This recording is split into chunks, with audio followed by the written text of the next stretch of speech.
Very very good afternoon to everyone. Welcome to the session. जय हिंद, वंदे मातरम। बहुत बहुत स्वागत है आपका टीम निष्ठा पर। Who all are joining, please leave a message.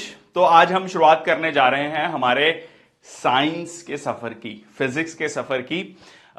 ये है हमारी सीरीज जो कि सीडीएस की रिवीजन सीरीज चल रही है, क्रैश कोर्स चल रहा है, जिसमें हम सारे टॉपिक्स डिस्कस कर रहे हैं। अभी तक हम पॉलिटी, ज्योग्राफी, इकोनॉमी कंप्लीट कर चुके हैं, एंशियंट और मिडिवल हिस्ट्री कंप्लीट कर चुके हैं, और सितंबर 2023 एंड फेब 2024 तक के मंथली करंट अफेयर्स भी डिस्कस कर चुके हैं। सबका बहुत बहुत स्वागत है। आरती, नितेश, विनय, सबका स्वागत। तो आज से हमारी शुरुआत होने जा रही है साइंस के सफर की। बहुत सारे स्टूडेंट्स का ये मैसेज था, रिक्वेस्ट थी कि साइंस के सेशंस को लाया जाए। So here we are with the science sessions. The idea here is कि साइंस को हम will start with physics, then chemistry, then will go to bio. और कोशिश ये रहेगी कि हम दो तीन चार टॉपिक्स को क्लब करके एक सेशन में कवर कर लें। सो it will be a big session और इसमें हम बहुत सारे क्वेश्चंस कवर करने वाले हैं। Trust me, more than 50 questions we will be discussing. और उससे पहले ब्रीफली हम लेक्चर को भी डिस्कस करेंगे। Lecture in the sense important चीजों को थोड़ा ब्रशअप कर लेंगे कि क्या क्या चीजें हैं, मोशन क्या है, फोर्सेस, आज के टॉपिक की अगर हम बात करें तो मोशन क्या है, लॉज ऑफ मोशन क्या है, तीनों laws of motion, Newton laws of motion क्या है, आर्किमिडीज प्रिंसिपल क्या है, ग्रेविटेशनल फोर्स क्या है, बेसिक्स एक बार हम कवर कर लेंगे। Then will go to the questions, will see what kind of a questions being asked when I will say the questions. So I have that thing in mind that 3 exams which I am having, so that is CDS, NDA and CAPF. ठीक है, सो उसके around जो है उस category of questions को हम cover कर रहे हैं यहां पर। Obviously anybody who wants to see the physics questions, revise करना चाहता है फिजिक्स को बहुत शॉर्ट में, किसी भी कॉम्पिटिटिव एग्जाम के लिए, उसका भी स्वागत है। चलो शुरुआत करते हैं सेशन की with this note. So will start with motion, then will see force and laws of motion, then will see gravitation. ठीक है, और जल्दी से क्विक रिकैप करेंगे। Will try to finish this theory वाला पार्ट इन 1 आवर। ठीक है, और then next 1 hour will be for the questions. ठीक है, fair enough. So please do share the session with everyone if you are watching live और recorded. Idea है कि बहुत शॉर्ट में इंपॉर्टेंट चीजों को हम कवर कर लें। ठीक है, चलो। So with this note let's start with this. सबसे पहले तो मोशन क्या है? ठीक है, मोशन क्या है? एक फोर्स, एक मूवमेंट। ठीक है, अगर सिंपल कहें तो एक मूवमेंट है। अब ये मूवमेंट किस तरीके की हो सकती है? रेक्टिलिनियर हो सकती है, ठीक है, या कह लीजिए सिंपली लीनियर हो सकती है, एक डायरेक्शन में हो सकती है, सर्कुलर हो सकती है, रोटेशनल हो सकती है, पीरियोडिक मोशन हो सकता है, बहुत तरीके के मोशंस हो सकते हैं। ठीक है, ओके। सो मूवमेंट और चेंज इन पोजीशन। ठीक है, यहां पर इंपॉर्टेंट क्या है?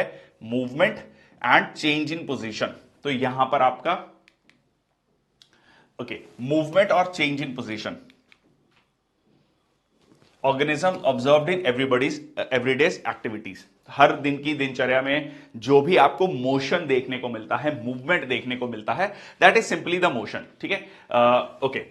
तो ये कई तरीके का मूवमेंट हो सकता है, जैसा कि हम देख सकते हैं। अगर हम बात करें कि भाई एक इस पर्टिकुलर टाइम, इसमें 2 चीजें आती हैं, एक डिस्टेंस आता है और एक डिस्प्लेसमेंट आता है। बहुत सिंपल चीजें हैं। आई एम होपिंग कि सब लोग जो भी इस सेशंस को देख रहे हैं, दे नो बियर अबाउट, क्योंकि this is crash course, we are not going into very minute things. ठीक है, ओके। सो डिस्टेंस और डिस्प्लेसमेंट, ठीक है जी। और एक इसमें टर्म आता है आपका स्पीड और वेलोसिटी का। ठीक है, स्पीड और वेलोसिटी का। और देखो, स्पीड और वेलोसिटी, डिस्टेंस और डिस्प्लेसमेंट में क्या फर्क है? So this is a scalar quantity, this is a vector quantity. Vector quantity में क्या होता है? डायरेक्शन होता है। ठीक है, आपको डायरेक्शन देखने को मिलता है। सिमिलरली वेलोसिटी में आपको डायरेक्शन देखने को मिलता है। सो अब अगर यहां से कहते हैं कि जी ए तक गया फिर सी तक आया, ठीक है, वापस, तो आप कहेंगे नेट डिस्प्लेसमेंट कितनी है? से ये मीटर्स में है सपोज, या किलोमीटर्स में दिया है, तो ये 25 किलोमीटर हो गया। If you are saying 0 to 25, ठीक है, 0 to 25। But if will see कि ये व्यक्ति यहां पर गया 60 पे फिर वापस आया, तो आपको डिस्टेंस कैलकुलेट करना पड़ेगा 60 प्लस 30 90 प्लस 95 किलोमीटर। तो दैट इज द डिस्टेंस। तो टोटल डिस्टेंस कितना कवर किया? डिस्प्लेसमेंट है स्टार्टिंग पॉइंट और एंड पॉइंट का फाइनल डिस्टेंस, ठीक है, स्टार्टिंग और फाइनल पॉइंट का एंड डिस्टेंस, और डिस्टेंस हो गया टोटल जो डिस्टेंस कवर किया गया है। Okay, next like see this. So distance हो गया ये ग्रीन में, जो कि पूरा का पूरा डिस्टेंस कवर किया गया है। So this is the distance. Displacement हो गया जो बिल्कुल स्ट्रेट लाइन है point A to point B, so that is the displacement. Uniform motion, अच्छा अब ये क्वेश्चन आपका बहुत ज्यादा रेगुलरली पूछता है। सिंपल एक formula, distance is equal to speed into time. देखो स्पीड कितनी है, मान लीजिए 50 किलोमीटर पर आवर की स्पीड है, 2 घंटे के लिए है, तो मैं कितना किलोमीटर चल रहा हूं? 100 किलोमीटर जो है चल रहा हूं, 50 किलोमीटर पर आवर। तो इसको ना हमेशा ऐसे समझना, kilometre per hour into 2 hours, तो आवर्स आवर्स कट गया, ठीक है, तो 100 किलोमीटर है ना, ये डिस्टेंस हो गया।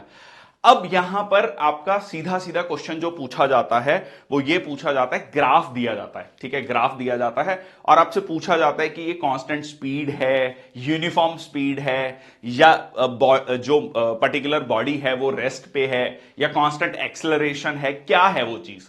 तो यहां पर आपको ये छोटे छोटे कंसेप्ट आपको हमें समझने हैं, इनको एक एक करके देख लेते हैं, ठीक है। देखो अब यूनिफॉर्म मोशन का मतलब समझ लो। यूनिफॉर्म मोशन का मतलब होता है कि सेम स्पीड है। जब आप कहते हैं, एग्जांपल लेता हूं 10 मीटर पर सेकंड, ठीक है, 10 मीटर पर सेकंड का मतलब यह हो गया कि हर सेकंड में 10 मीटर कवर हो रहे हैं।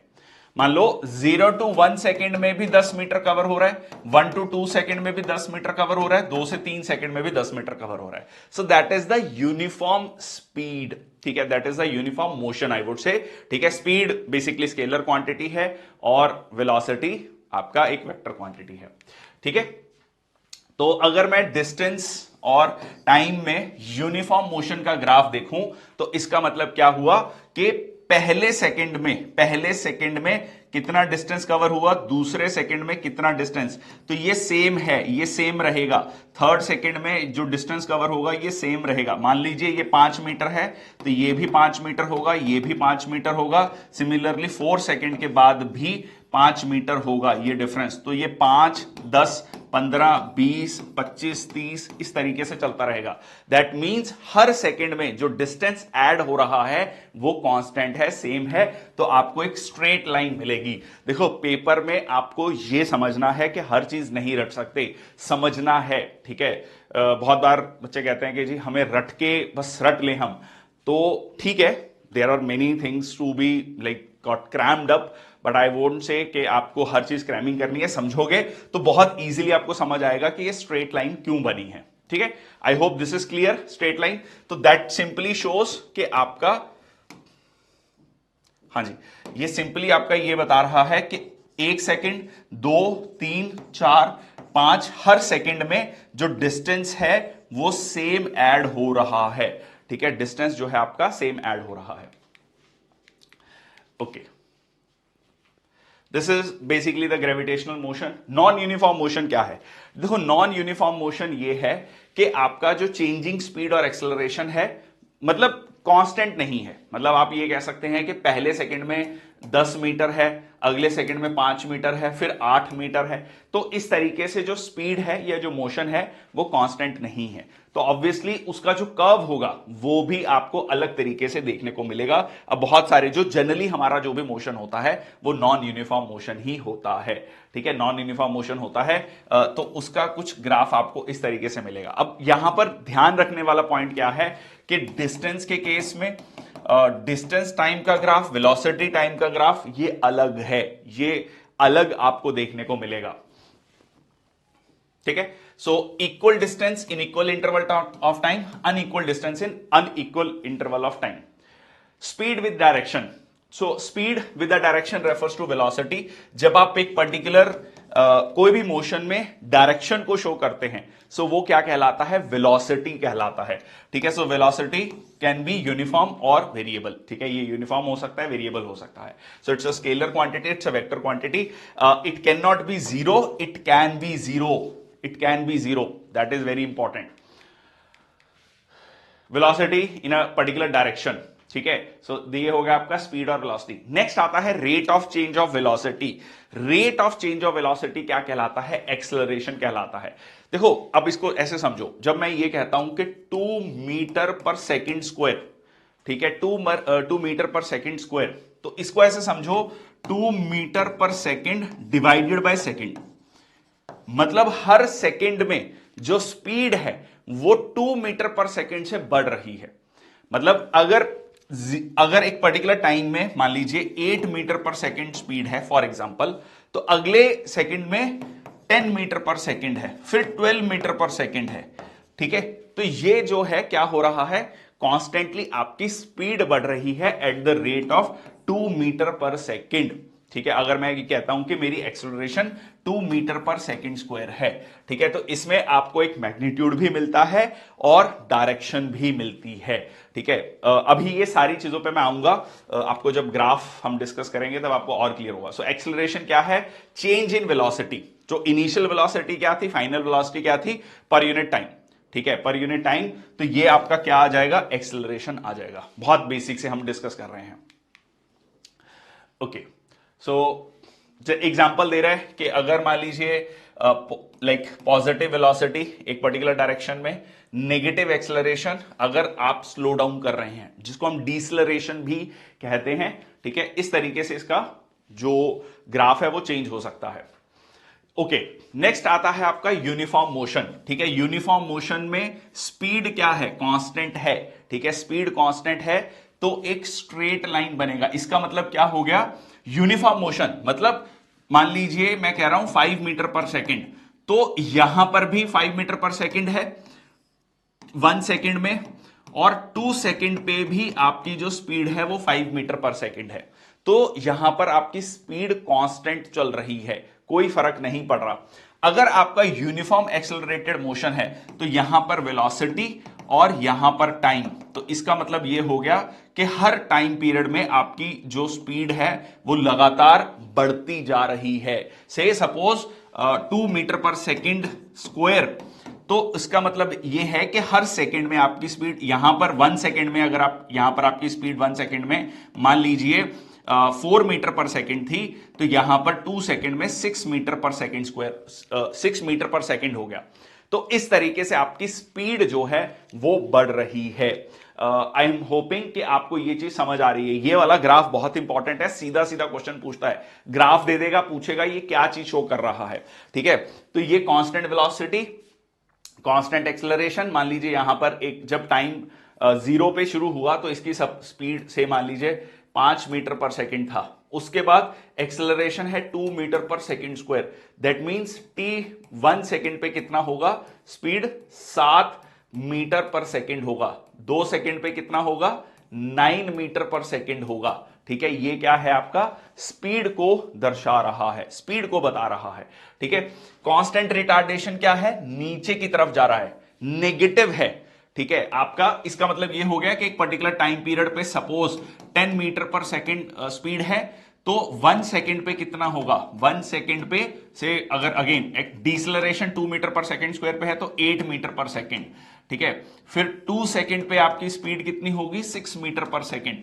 तो ये इस तरीके का डाउनवर्ड कर्व आपका बनेगा, ठीक है, डाउनवर्ड कर्व बनेगा।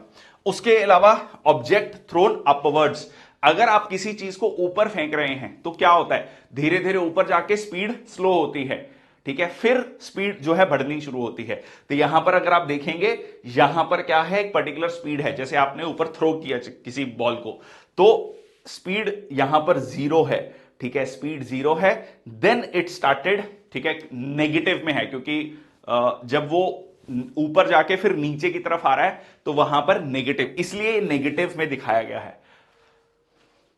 वेलोसिटी कैन बी, यस, ठीक है। देखो डायरेक्शन, डायरेक्शन बिल्कुल हो सकता है, ये देखो, ठीक है, नेगेटिव वेलोसिटी, नेगेटिव एक्सेलरेशन, बिल्कुल, ठीक है। Abhishek welcome, everyone welcome.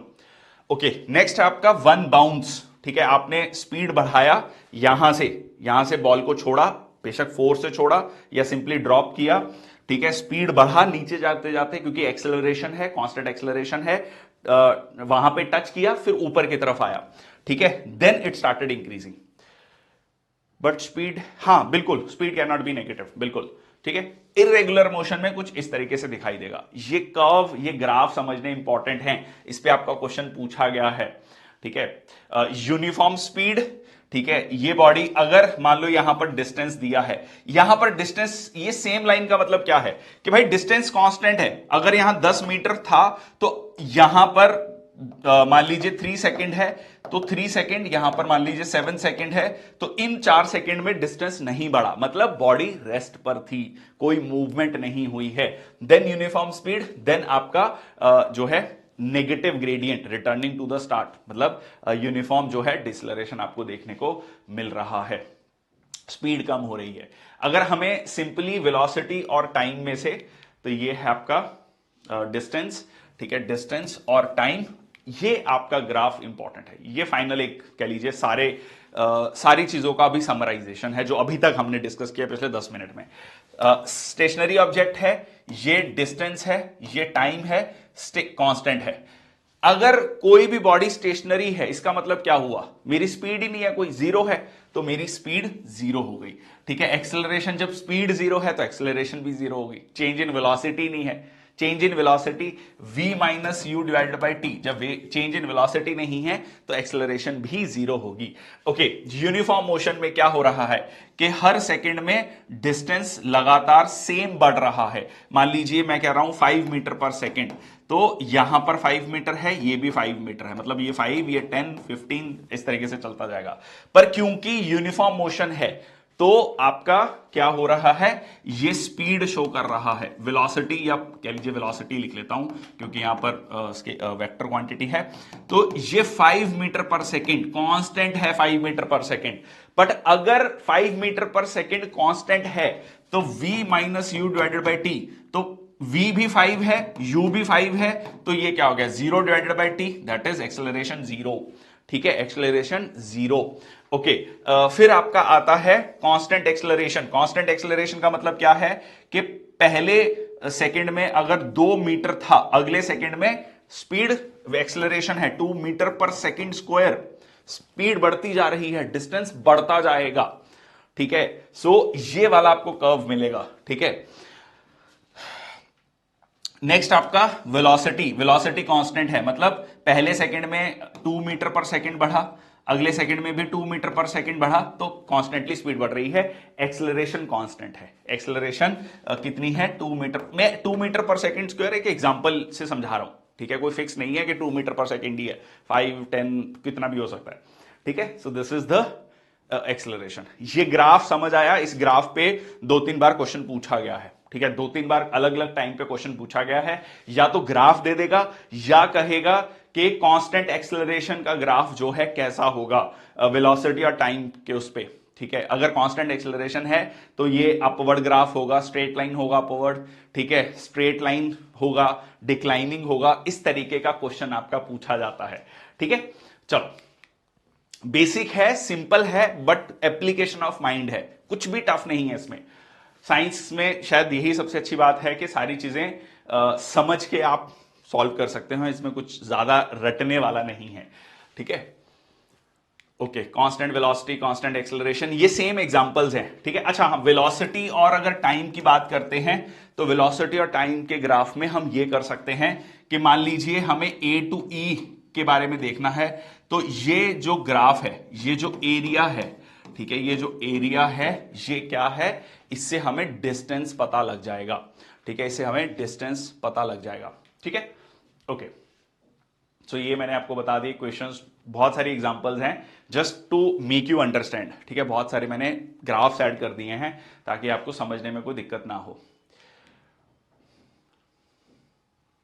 Represent relation between position and velocity, ठीक है, तो ये कैसे आपका जो ये पर्टिकुलर वेलोसिटी और टाइम का ग्राफ है, तो ये जो ग्राफ होगा ये आपको डिस्टेंस की जानकारी दे देगा। Next equation for velocity and relation, so that is simply v minus U divided by T is equal to a। तो ये v is equal to U plus A T हो गया। ठीक है, ये वाला फॉर्मूला है, कोई भी एक फॉर्मूला याद रखो। ठीक है, फॉर्मूला याद भी रखने की जरूरत नहीं है, you have to understand this particular part. ठीक है, ओके।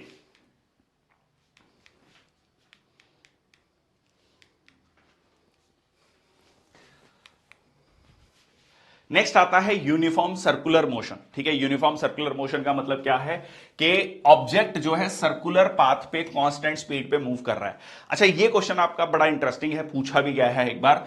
पहली बात तो आपको यह समझना है कि यहां पर इवन अगर वो यूनिफॉर्म स्पीड से मूव कर रहा है तो वेलोसिटी क्या होगी, वेलोसिटी भी यूनिफॉर्म होगी कि नहीं, या फिर एक्सेलरेशन यूनिफॉर्म होगी कि नहीं।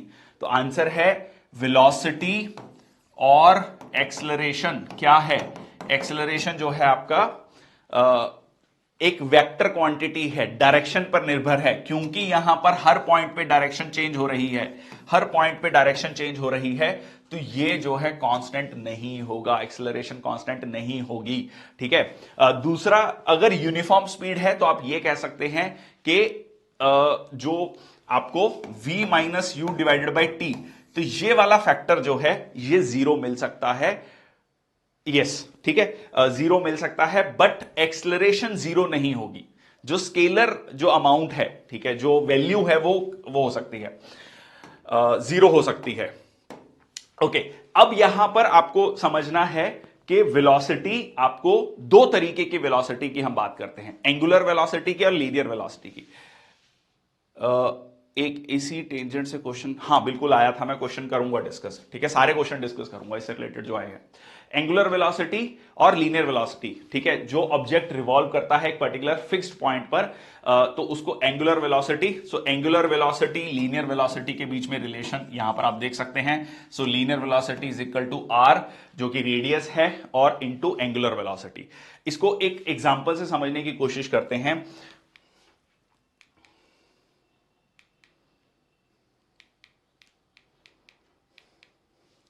देखो, अगर मैं यहां पर ये कहता हूं कि यहां पर एक बॉडी थी, ठीक है, ये पॉइंट ए है, ठीक है, ये बी है और ये सी है, तो हमें अगर ये निकालना है तो सिंपली हमें क्या देखना है, मान लीजिए ये थीटा 1 है और ये थीटा 2 है।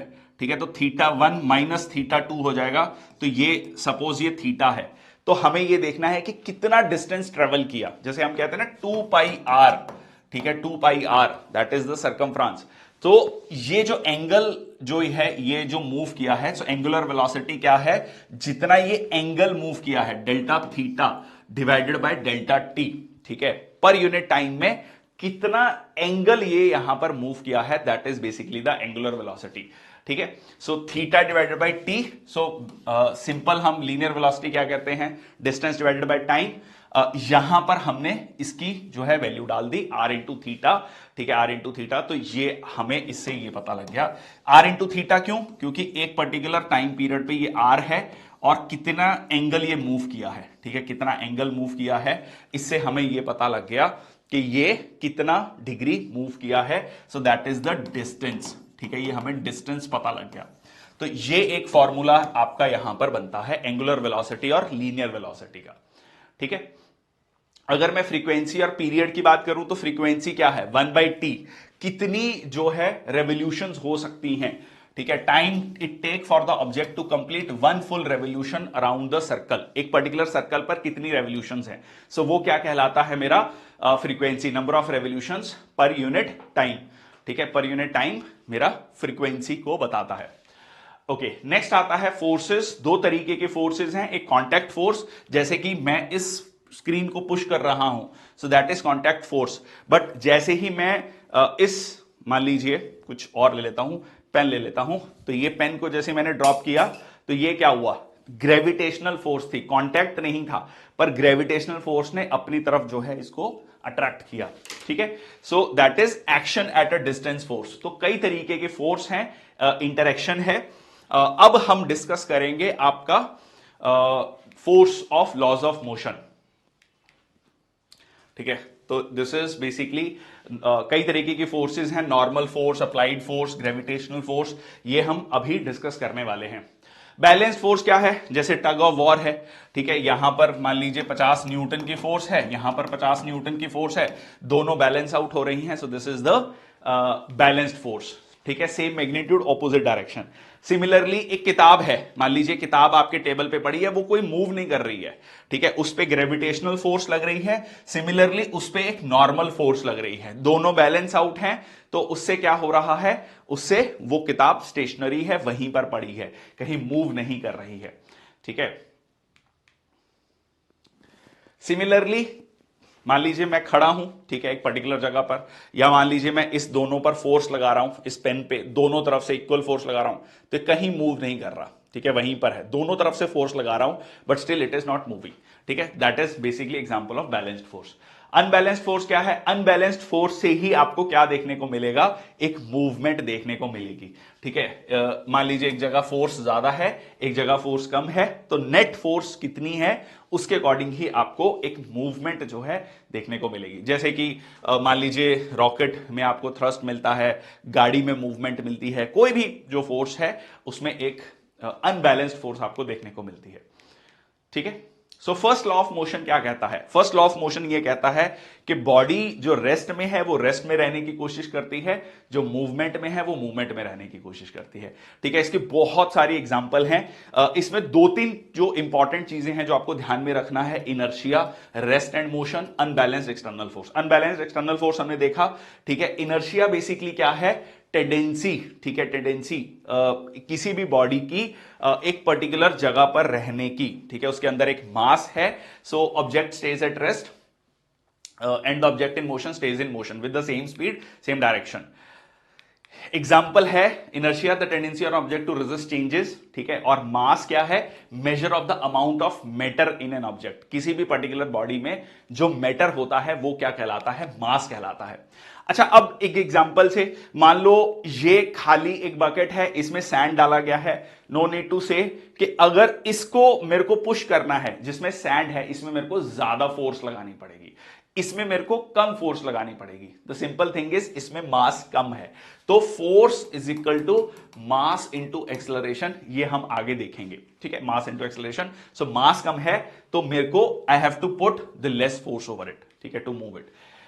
अब इसमें एक और एग्जांपल, इसको समझने के लिए एक एक्सपेरिमेंट भी किया गया कि क्या होता है, मतलब क्यों कोई पर्टिकुलर चीज जो है मूव करती है इनिशियल। अब यहां पर एक एग्जांपल लिया गया, इस तरीके से एक कह लीजिए एक्सपेरिमेंट, यहां से एक बॉल को रिलीज किया गया। जब ये बॉल को रिलीज किया गया तो ये बॉल जो है यहां पर जितना ज्यादा स्मूथ सरफेस है, कभी भी ऐसा नहीं होगा कि प्रैक्टिकल सिचुएशन में इसके बराबर पहुंचे, बट अगर फ्रिक्शनलेस हो, ठीक है, फ्रिक्शनलेस हो अगर ये सरफेस, तो ये इसके पास पहुंचता है। तो ज्यादा स्मूथ सरफेस है, फ्रिक्शन कम है, तो ये इसके बहुत नजदीक पहुंचने की कोशिश करता है।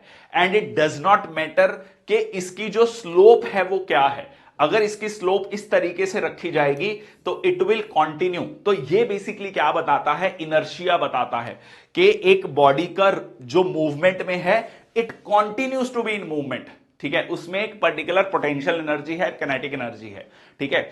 So energy is neither created not destroyed, ठीक है, ये बेसिक आपका कंसेप्ट यहां पर पहुंचने की कोशिश करता है। फिर इसमें एक और एक्सपेरिमेंट बताया गया कि अगर मान लीजिए एक पर्टिकुलर बॉल को यहां पर रिलीज किया जाएगा और इसमें मान लीजिए ये फ्रिक्शनलेस है, ठीक है, दिस इज फ्रिक्शनलेस, तो क्या होगा?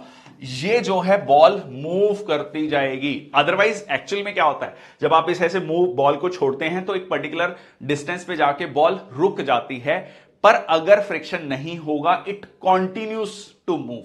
तो बेसिकली ये इनर्शिया को बताता है, जो फर्स्ट लॉ ऑफ मोशन का एक्सपेरिमेंट है, ठीक है। ओके, बेसिक एक सिंपल सा एक्सपेरिमेंट आप घर पे कर सकते हैं, कहीं पे भी कर सकते हैं कि एक पर्टिकुलर ग्लास लीजिए, ठीक है, उस पे जो है एक कोई भी कार्डबोर्ड या कोई पर्टिकुलर हार्ड ऑब्जेक्ट रखिए, उस पे सिक्का रखिए, मूव कीजिए। जब आप इसको मूव कर रहे हैं तो क्या हो रहा है? ये तो मूव हो रहा है, ये कॉइन मूव नहीं हो रहा।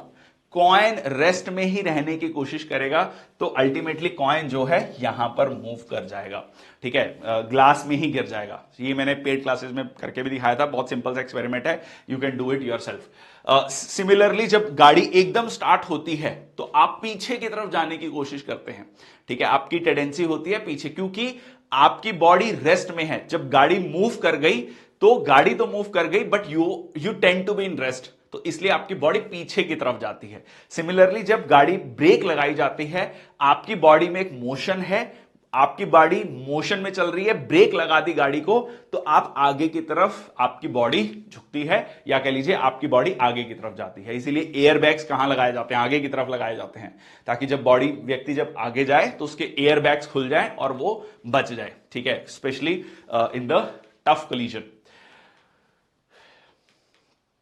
आई एम होपिंग बहुत सिंपल चीजें कर रहे हैं हम अभी तक, ठीक है, अभी तक हमने बहुत ज्यादा कुछ टेक्निकल चीजें नहीं की हैं, बहुत रिलेटेबल चीजें हैं। नेक्स्ट आता है force, second law of motion, जो कहता है कि एक्सेलरेशन किसी भी ऑब्जेक्ट का वो डायरेक्टली प्रोपोर्शनल है किस पे, net force acting upon the object और inversely proportional to the mass of the object, ठीक है। किसी भी चीज पर जो आप फोर्स लगा रहे हैं, जो एक्सेलरेशन होगी किसी भी ऑब्जेक्ट का, वो डिपेंड करेगा कि मैंने उस पर कितना फोर्स लगाया है। और अगर वो हल्की चीज है तो वो तेजी से दौड़ेगी। मान लीजिए एक बड़ा पत्थर है, हैवी पत्थर है, ठीक है, उस पर आप बहुत ज्यादा सेम फोर्स लगा रहे हैं तो वो हार्डली मूव करे। मान लीजिए ये एक दीवार है, मैं इस पर बहुत फोर्स लगा रहा हूं, कुछ नहीं हो रहा, ठीक है। एट द सेम टाइम बहुत हल्की चीज पे मैं अगर फोर्स लगाऊंगा तो, या बॉल पे फोर्स लगाऊंगा तो वो मूव करना शुरू कर देगी। तो ये किस पे डिपेंड करता है, मास पे डिपेंड करता है। एक छोटा सा एग्जांपल समझते हैं, ठीक है, ये आप समझ सकते हैं, ठीक है। मान लीजिए एक बॉडी मास m है, मान लीजिए इसका 50 kg है, ठीक है, और ये 100 kg है, ठीक है, ये 100 kg है, ठीक है। तो यहां पर आप जो है इजीली पर्टिकुलर उस बॉडी को मूव करा सकते हैं। इसमें मास ज्यादा है तो ये जल्दी मूव नहीं करेगा, ठीक है। तो ये यहां पर एक मोमेंटम का भी कंसेप्ट आता है, मोमेंटम का कंसेप्ट हम आगे देखेंगे। मोमेंटम, मास इनटू वेलोसिटी, ठीक है जी, मास इनटू मोमेंटम बेसिकली जो है वो आपको बताता है कि किसी भी बॉडी का जो मोमेंटम है वो, कंजर्वेशन ऑफ मोमेंटम की हम बात करते हैं, force on the rocket, action और रिएक्शन की यहां पर बात है। ये थर्ड लॉ ऑफ मोशन है। So F equal to m into a. हाँ, ये आप देख सकते हैं। तो ये व्यक्ति जो है बहुत मुश्किल फेस कर रहा है, 400 kg को मूव करने के लिए, 40 kg को मूव करने के लिए उसको मुश्किल नहीं हो रही है। सिमिलरली ये ट्रॉली है, खाली है तो इजीली मूव हो जाएगी। इस ट्रॉली में बहुत ज्यादा सामान रखा हुआ है तो मुश्किल से मूव होगी। तो यहां पर हम क्या समझना चाह रहे हैं, force into mass into acceleration. यहां पर मास ज्यादा है तो इसलिए फोर्स भी ज्यादा लगानी पड़ रही है to move a particular body, ठीक है। सिमिलरली जो भारी भरकम आदमी है, मोर मास लेस एक्सेलरेशन, ठीक है, मास ज्यादा है, एक्सेलरेशन ज्यादा, इसलिए कोई बहुत ज्यादा मोटा व्यक्ति होगा वो बहुत तेज से दौड़ नहीं पाएगा, हल्का व्यक्ति बहुत तेजी से दौड़ पाएगा, ठीक है। सिमिलरली ये वाला क्वेश्चन तो कई बार पूछा गया है कि कोई भी बॉलर जो या फील्डर जो है रादर, वो बॉल को पीछे की तरफ क्यों लेके जाता है, सीधा ऐसे क्यों नहीं पकड़ लेता, वो पीछे की तरफ क्यों लाता है। हाँ जी, सिंपल उसका रीजन क्या है, force into mass into acceleration. अब वो क्या चाहता है, वो चाहता है कि उसके हाथों पर, हथेली पर फोर्स कम लगे, ठीक है, यहां पर फोर्स कम लगे। तो अब वो क्या करता है, जी हां, एक्सेलरेशन को कम करने की कोशिश करता है, तो पीछे की तरफ लाता है। तो बेसिकली उतना उसको टाइम मिलता है, स्पीड कम होगी, एक्सेलरेशन कम होगी, जो है बॉल डिसेलरेट कर रही है तो उसके हाथ पर, हथेली पर फोर्स कम लगेगी। सीधा क्वेश्चन पूछा जाता है कि जो फील्डर बॉल को पकड़ता है वो किस लॉ ऑफ मोशन के तहत आता है, first law of motion, second law of motion, third law of motion. So इसका आंसर क्या होगा, सेकंड लॉ ऑफ मोशन, ठीक है। नेक्स्ट आता है third law of motion. Simple ये कहता है for every action there is equal and opposite reaction, ठीक है, equal and opposite reaction. Example है बुलेट फायर करना, ठीक है, बुलेट फायर करना या कैनन फायर करना, ठीक है। तो कभी भी जब बुलेट फायर की जाती है, कैनन फायर की जाती है, तो देखेंगे ये जो बुलेट है उसमें एक रिकॉइल होता है। इसीलिए जब भी आप लाइक राइफल को फायर करेंगे तो कहा भी जाता है कि ये जो सॉफ्ट वाला पार्ट है यहां पर उसका बट को रखा जाता है, ठीक है, ताकि एकदम झटका ना दे। हड्डी पर नहीं रखा जाता है, कभी भी मसल्स पे रखा जाता है, ठीक है। अब गोली तो बहुत दूर जाती है, ये जो राइफल है या कैनन है या कोई भी पर्टिकुलर हथियार है वो इतना पीछे क्यों नहीं जाता? The simple reason is mass. ठीक है, जो बुलेट का मास है वो बहुत कम होता है, वो बहुत दूर तक जाएगा। ठीक है, उसमें एक्सेलरेशन ज्यादा रहेगी, और जो राइफल है, पिस्टल है, कैनन है, उसका मास ज्यादा है डिपेंडिंग अपॉन द मास, तो वो जो है उसके अकॉर्डिंगली पीछे जाएगा। ठीक है, तो वो उतना पीछे नहीं जाएगा जितना कि बुलेट है। ठीक है, तो ये आपका सिंपली क्या हो गया? इक्वल एंड ऑपोजिट डायरेक्शन हो गया। यहां पर आपका एक कंजर्वेशन ऑफ मोमेंटम का कंसेप्ट आता है। कंजर्वेशन ऑफ मोमेंटम क्या कहता है कि before collision both the parties moving towards each other, और आफ्टर कोलिजन दोनों पार्टीज एक दूसरे से दूर जा रही हैं। अब वो कह रहे हैं कि सपोज एक बॉडी का मास m1 है, दूसरी का स्पीड पहली का स्पीड u1 है और दूसरे का m2 और इनिशियल स्पीड u2। कोलिजन के बाद m1 और v1 m2 v2। अब वो कह रहा है कि ये जो है यहां पर आपको कंजर्वेशन ऑफ मोमेंटम देखने को मिलता है। वो कैसे मिलता है? वो सिंपली ये है कि यहां पर m1 u1 plus m2 u2 is equal to m1 v1 plus m2 v2। तो इसको बोलते हैं कंजर्वेशन ऑफ मोमेंटम। ठीक है, कंजर्वेशन ऑफ मोमेंटम, इसका अगर हम बेसिकली कंसेप्ट देखें तो force is equal to minus force, equal and opposite direction. ठीक है, तो यहां पर अगर आप देखेंगे तो m into V, force is equal to mass into acceleration. यहां पर आपका acceleration is what? v1 minus m1 is equal to v1 minus u1। ठीक है, और दूसरी तरफ मास है अब ये इक्वल एंड ऑपोजिट डायरेक्शन है, माइनस f। ठीक है, सो v2 माइनस u2।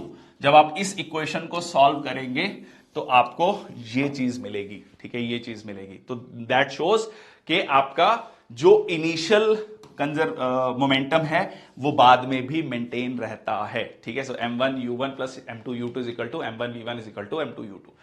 ठीक है, तो ये हो गया आपका।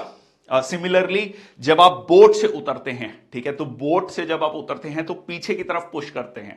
ठीक है, पीछे की तरफ जब पुश करेंगे तो बॉडी जो है आपको, या कह लीजिए बोट जो है वो आपको आगे की तरफ पुश करता है। सिमिलरली आप किसी को पंच करते हैं तो जब आप उसको पंच करते हैं तो उसकी बॉडी भी इक्वल और ऑपोजिट डायरेक्शन लगाती है आपके हाथ पर, इसीलिए दर्द होता है। मान लीजिए मैंने इस दीवार पे पंच किया, सो दीवार भी जो है क्या करेगा? पंच करेगा।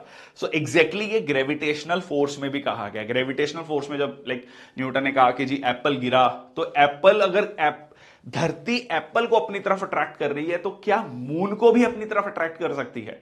तो ये बाद में समझ आया कि जी हां, मून को भी अपनी तरफ अट्रैक्ट करते हैं, पर मून फॉल क्यों नहीं कर रहा? ठीक है, सो यहां पर आपका आता है कि balancing of force. Centripetal force है पर उसके साथ साथ उसकी एक लीनियर फोर्स भी है। ठीक है, एक लीनियर फोर्स भी है और एक सेंट्रीपिटल फोर्स भी है। तो ये दोनों फोर्सेस बैलेंस होके क्या करती हैं? उसको एक सर्कुलर मोशन में या कहिए इक्लिप्टिकल ऑर्बिट में मूव कराती हैं। ठीक है, तो एप्पल भी धरती को अपनी तरफ खींच रहा है, बट धरती का मास इतना बड़ा है कि आपको कोई मूवमेंट दिखाई नहीं देती है। ठीक है, मूवमेंट दिखाई नहीं देती है, डिपेंड अपॉन द मास। बिल्कुल ठीक। ठीक है, तो ये हो गया आपका ग्रेविटेशनल का फोर्स। ठीक है, तो ग्रेविटेशनल फोर्स को कैलकुलेट जो किया जाता है Gm1 m2 divided by R square. ठीक है, तो इसका फॉर्मूला निकाला गया।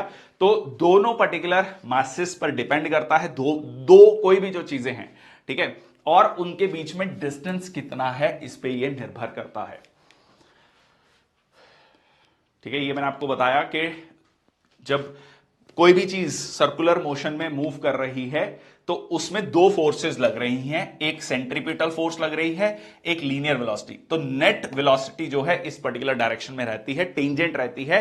That is how it's constantly moving in a circular motion. ठीक है, so similarly if the Apple is like, ठीक है, जो है फोर्स लग रही है एप्पल पे, सिमिलरली एटमॉस्फेरिक प्रेशर भी यहां पर फोर्स लग रही है। ठीक है, चलो, universal of gravitation, so G is equal F is equal to G m1 m2 divided by R square. अच्छा, अब इससे हमें क्या पता लगता है? इससे हमें दो चीजें पता लगती हैं। आर स्क्वायर रेडियस, ठीक है, डिस्टेंस दो चीजों के बीच में। अच्छा, अब मेरे को यह बताओ कि जो पोल्स पर जो ग्रेविटेशन है वो ज्यादा होगा या इक्वेटर पर ग्रेविटेशन ज्यादा होगा? ग्रेविटेशनल फोर्स कहां पर ज्यादा होगी? कमेंट सेक्शन बॉक्स में बताओ। डिस्टेंस इनवर्सली प्रोपोर्शनल है। ज्योग्राफी में हमने इसका कंसेप्ट पढ़ा था।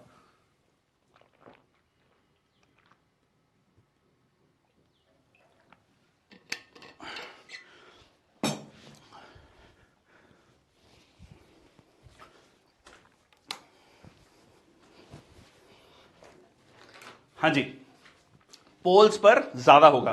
ठीक है, पोल्स पे ज्यादा होगा क्योंकि रेडियस कम है। ठीक है, इफ यू रिमेंबर हमने पढ़ा था 6356 किलोमीटर पोल्स पे है, 6378 किलोमीटर इक्वेटर पर है। तो इक्वेटर पर डिस्टेंस ज्यादा है। वी हैव सीन कि धरती जो है इलोंगेटेड है at the equator, it is flattened at the pole. Since the radius at the equator is more, so the gravitational force is less. ठीक है, the gravitational force will be less at the equator, whereas gravitational force at the poles will be more because the distance is less. जब आपका denominator कम होता है, final value ज्यादा होती है। ठीक है, फाइनल वैल्यू ज्यादा होती है। तो उस तरीके से आपका क्या होगा, ग्रेविटेशनल फोर्स पोल्स पर ज्यादा होगा। Please don't mug up this thing, basic सा क्वेश्चन है, इसको लॉजिकली याद रखना। ठीक है, लॉजिकली याद रखना। Okay, so universal of gravitation basically हमें क्या बताता है? Force that binds us to the earth. ठीक है, कौन सी चीज है कि हम हवा में उड़ क्यों नहीं रहे? या कभी आपने इंटरनेशनल स्पेस स्टेशन की वीडियो अगर देखी हो तो उसमें आप देखेंगे कि एस्ट्रोनॉट्स लिटरली तैर रहे हैं। ठीक है, फ्लोट कर रहे हैं। ठीक है, एक जगह पे दूसरी जगह पर जाते हैं तो फ्लोट करके जाते हैं। बट हमारे साथ ऐसा क्यों नहीं होता? हमारा मोबाइल जहां पड़ा है वहीं पड़ा है, पेन जहां पड़ा है वहीं पड़ा है, पानी की बोतल जहां पड़ी है वहीं पड़ी है, फ्लोट क्यों नहीं कर रही है? The simple reason is gravity है यहां पर। ठीक है, ग्रेविटी है। The motion of the moon around the earth, ये हमें समझने में कामयाब हुए हम कि ये घूम क्यों रहा है, हमारे इर्द गिर्द क्यों घूम रहा है। Motion of the planets around the sun, planets का मूवमेंट क्यों है, ये हमें समझ आया। टाइड्स, ठीक है, और ये जो ज्वार भाटा आता है, ठीक है, टाइड्स आते हैं, ये क्यों होता है, ये भी हमें समझ आया। नितेश, ग्रेविटेशनल फोर्स फिनोमेना की वजह से ही वहां नॉर्थ में ये आदमी क्यों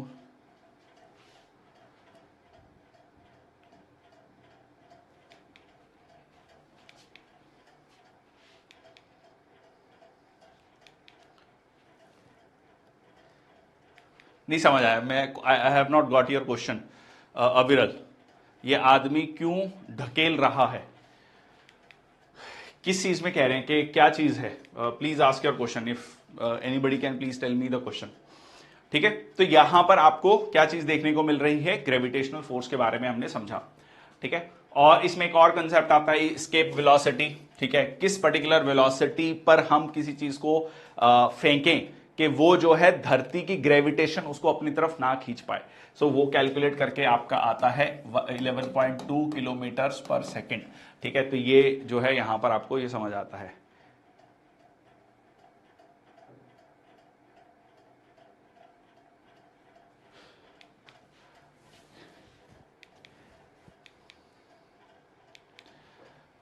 देखो, एक आइडिया सबसे पहले तो ना ये समझ लो कि ये this is a crash course. ठीक है, this is not like we are discussing each and everything in a very basic things. ठीक है, सो चलो मैं फिर भी बता देता हूं कौन सी चीज आपको ये पर्टिकुलर कह रहे हो। ठीक है, ये वाली चीज ये बेसिकली समझाने की कोशिश थी इसमें कि ये चीज ऐसे क्यों घूम रही है। जब मैं किसी चीज को घुमाता हूं, ठीक है, एक मतलब रस्सी ली, उस पर एक बॉल को बांधा, तो मैंने घुमाना शुरू किया, तो वो सर्कुलर मोशन में क्यों घूमता है? ठीक है, क्योंकि मैं एक पर्टिकुलर जगह फोर्स लगा रहा हूं, तो इसको छटक के बाहर क्यों नहीं जाता ये? ठीक है, छटक के बाहर क्यों नहीं चला जाता? क्यों इसलिए नहीं जाता? क्योंकि एक फोर्स इसकी तरफ लग रही है, एक फोर्स इसकी तरफ लग रही है, टुवर्ड्स द सेंटर लग रही है। ठीक है, टुवर्ड्स द सेंटर लग रही है। तो यहां पर जो नेट फोर्स है वो ये हो गई आपकी। ठीक है, नेट फोर्स आपकी ये हो गई। ठीक है, तो इस तरीके से ये हर पॉइंट पे ऐसे ही मूव कर रहा है। यहां पर एक फोर्स ये लग रही है, एक फोर्स ये लग रही है, तो नेट फोर्स ये हो गई। तो हमेशा इसीलिए ये एक पर्टिकुलर सर्कुलर मोशन में ट्रेवल करता है। क्लियर? ओके,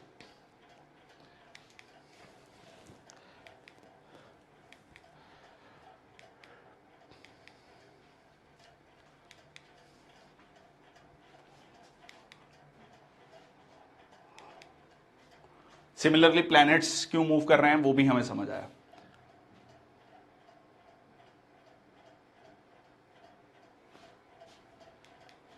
ओके, नेक्स्ट आता है फ्री फॉल। ठीक है, नेक्स्ट आता है फ्री फॉल। फ्री फॉल का मतलब क्या होता है कि कोई भी व्यक्ति है, कभी आपने मूवीज में देखा है, या मान लीजिए आप किसी बॉल को एक पर्टिकुलर हाइट से दूसरे तीसरे चौथे माले से आप उसको फेंकेंगे तो वो एक फ्री फॉल के उसमें नीचे की तरफ जाता है। तो उसमें एग्जैक्टली होता क्या है, उसमें आपको ये देखना होगा कि जो वो बॉल है, वो जो नीचे की तरफ जा रही है बॉल, उसमें आपको एक फ्री फॉल देखने को मिल रहा है और उसमें आपको ग्रेविटेशनल फोर्स देखने को मिलती है। G is equal to 9.8 metre per second square. So free fall refers to the motion of a object under the sole influence of gravity. वहां पर फ्रिक्शनल फोर्स जो है, कह लीजिए जो बॉयंट फोर्स है, बॉयंसी है, वो बहुत कम होती है क्योंकि एयर की डेंसिटी कम, तो बॉयंसी फोर्स बहुत ज्यादा नहीं आपको देखने को मिलती। तो बॉयंसी फोर्स कम है तो वो नीचे की तरफ जो है आपको एकदम आती हुई मिलती है। तो acceleration experience by object is 9.8 metre per second square. ठीक है, 9.8 मीटर पर सेकेंड स्क्वायर।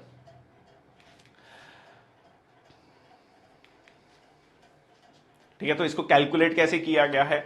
सो एक ग्रेविटेशनल कांस्टेंट है 6.7 इंटू 10⁻⁻11 न्यूटन मीटर स्क्वायर पर केजी स्क्वायर। फिर जो मास ऑफ अर्थ है दैट इज 6400 केजी। ठीक है, sorry, that is, I am really sorry, 6 into 10⁻24 KG. ठीक है, 6400 किलोमीटर, सॉरी, ठीक है, 6400 किलोमीटर, तो मीटर्स में हमने ले लिया।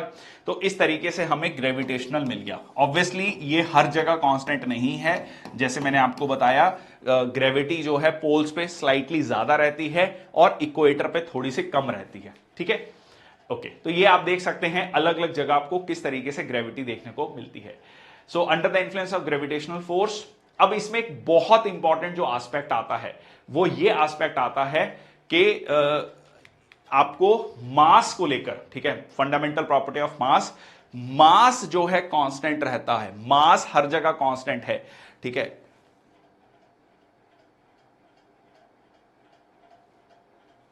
ठीक है, जो है मास जो है आपका हर जगह कांस्टेंट रहता है। ठीक है, ये जो मास है सो दैट इज 50 केजी, यहां पर भी 50 केजी है। अब देखो जो वेट है दैट इज m इंटू जी। अब जो ग्रेविटेशनल फोर्स है यहां पर, उसके अकॉर्डिंगली जो है आपको वेट देखने को मिलेगा।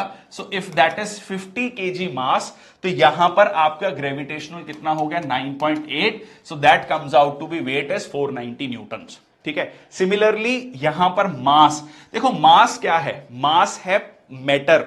एक किसी भी पर्टिकुलर बॉडी में कितना मैटर है ये कांस्टेंट रहेगा हर जगह।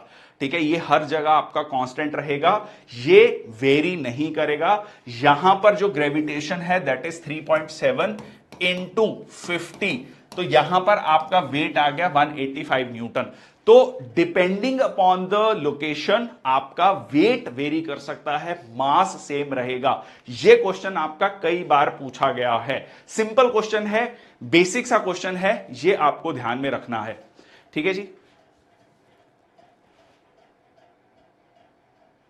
ओके।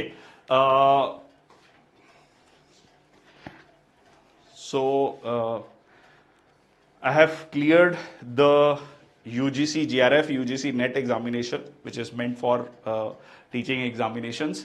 ठीक है, okay, anyways, greater the mass greater is the inertia. ठीक है, greater is the mass greater is the inertia. जितना ज्यादा मास होगा उतना ज्यादा आपको इनर्शिया जो है देखने को मिलेगा। It remains whether the object is on earth. ये डिपेंड करता है कि वो पर्टिकुलर ऑब्जेक्ट कहां पर है।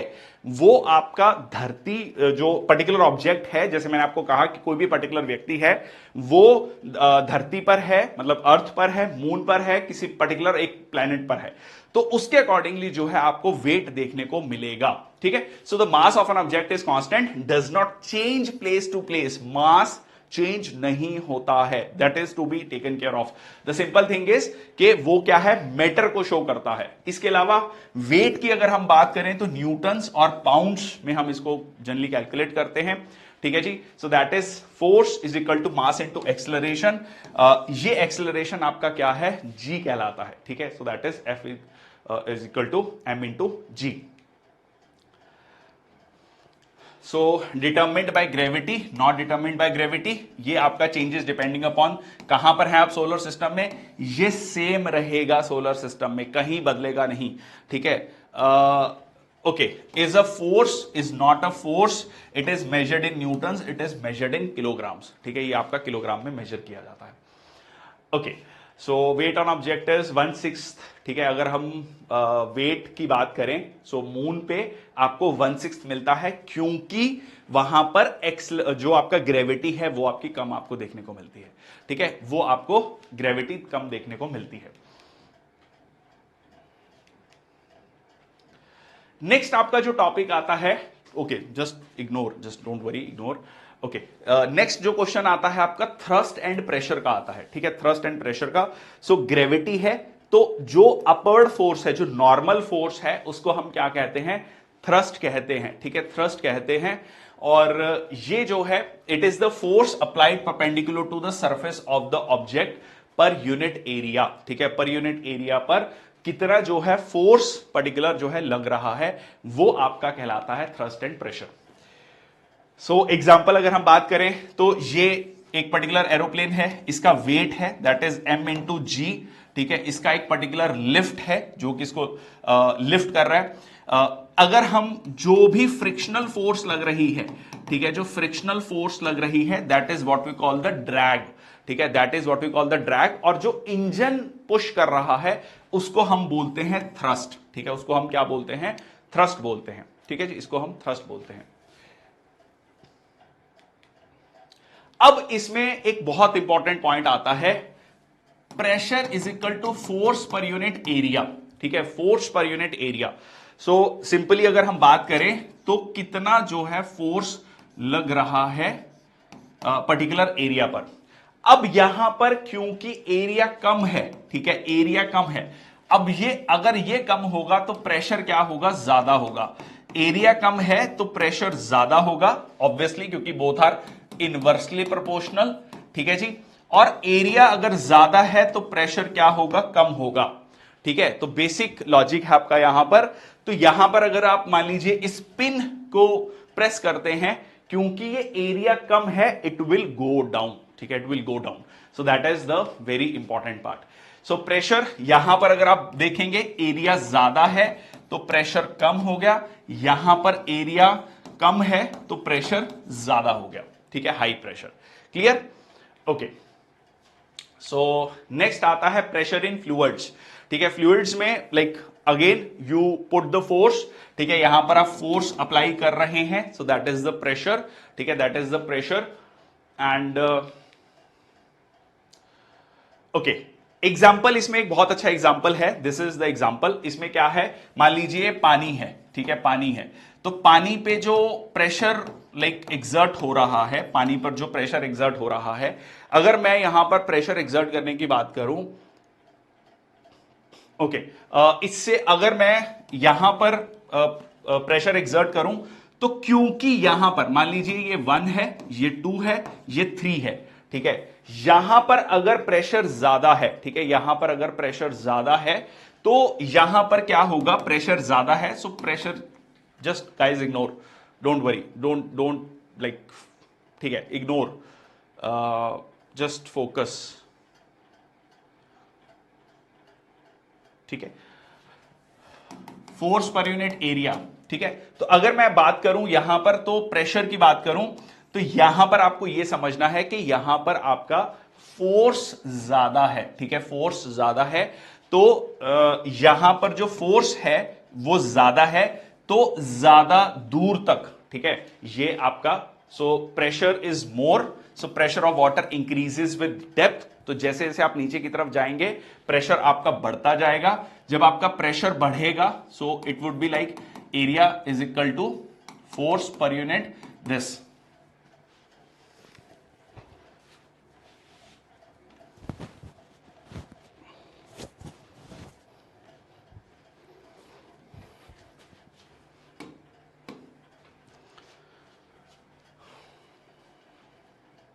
there is one very famous saying that clearing one particular exam does not make you an intelligent person to teach a particular subject. Knowing about one particular subject is a different thing. Teaching is a different skill altogether. ठीक है? Okay okay, so pressure of water increases with depth. तो यहां पर pressure, जैसे ही आप यहां पर आते हैं, प्रेशर ज्यादा है. ठीक है, प्रेशर ज्यादा है आपका, तो यहां पर आप क्या देखेंगे, फोर्स ज्यादा है. प्रेशर ज्यादा है तो force per unit area. So force ज्यादा है तो ये आपका ज्यादा दूर तक ट्रेवल कर रहा है. यहां पर फोर्स कम है क्योंकि प्रेशर कम है, तो ये यहीं तक जो है ट्रेवल कर रहा है. So that is also the important point. ठीक है, ओके. नेक्स्ट आपका आता है बॉयंसी. ठीक है, बॉयंट फोर्स. ठीक है, अगली बात हम करते हैं बॉयंट फोर्स की, बॉयंसी की. तो बॉयंसी क्या होता है? बॉयंसी आपका बताता है कि पर्टिकुलरली कि कोई भी ऑब्जेक्ट जो अपवर्ड फोर्स लगती है आपकी किसी भी पर्टिकुलर ऑब्जेक्ट पर, जो किसी फ्लूइड में इमर्स्ड है, लिक्विड और गैस, ड्यू टू जो प्रेशर डिफरेंस है between the top and bottom of the object. Example समझते हैं. जैसे पर्टिकुलरली ये ऑब्जेक्ट है, ठीक है, तो ये जो पर्टिकुलर ऑब्जेक्ट है, ये नीचे की तरफ इसकी एक फोर्स है. सिमिलरली जो पानी है, जो लिक्विड है, जो भी लिक्विड है, वो जो है इसको ऊपर की तरफ पुश कर रहा है. अब ये कितना होता है बॉयंट फोर्स?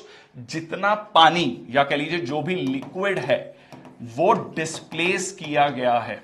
ठीक है, कितना लिक्विड जो है डिस्प्लेस किया गया है, उस पर ये डिपेंड करता है. ठीक है, ये उस पर डिपेंड करता है.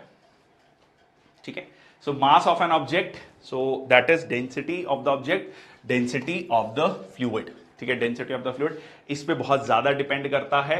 सो कोई भी ऑब्जेक्ट फ्लोट क्यों करता है और डूब क्यों जाता है, ये आपके बहुत सारी चीजों पर निर्भर करता है.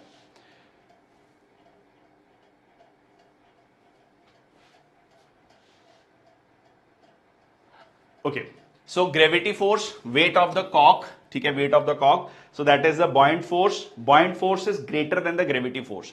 If this particular buoyant force is more than the gravitational force, तो होगा क्या, ये आपका फ्लोट करना शुरू कर देगा. अगर buoyant force ग्रेविटेशनल फोर्स से ज्यादा है तो आपका फ्लोट करेगा. बट इफ अगर buoyant force कम है, जो buoyancy लग रही है, जो फोर्स लग रही है वो कम है और ग्रेविटेशनल फोर्स ज्यादा है, तो वो पर्टिकुलर ऑब्जेक्ट नीचे की तरफ जो है डूब जाएगा, जो है सिंक कर जाएगा. ठीक है, सिमिलरली कोई भी आपका जो भी ऑब्जेक्ट्स हैं, एक छोटा सा नेल डूब जाता है, बहुत बड़े बड़े शिप्स नहीं डूबते हैं. The simple thing is area. वहां पर एग्जांपल किस चीज का आ जाता है? एरिया का एग्जांपल आ जाता है. ठीक है, ओके. नेक्स्ट इसमें एक और सिंपल प्रिंसिपल आता है कि अब मेरे को यह बताओ कि अगर मान लीजिए सॉल्टी वाटर है, ठीक है, सॉल्टी वाटर है और एक फ्रेश वाटर है. ठीक है, एक फ्रेश वाटर है, तो फ्रेश वाटर में और सॉल्टी वाटर में कहां पर ज्यादा पानी, मतलब जो शिप है वो कहां पर ज्यादा डूबेगा? ठीक है, एक फ्रेश वाटर है, एक सॉल्टी वाटर है, उसमें से कहां पर आपका शिप जो है ज्यादा डूबेगा?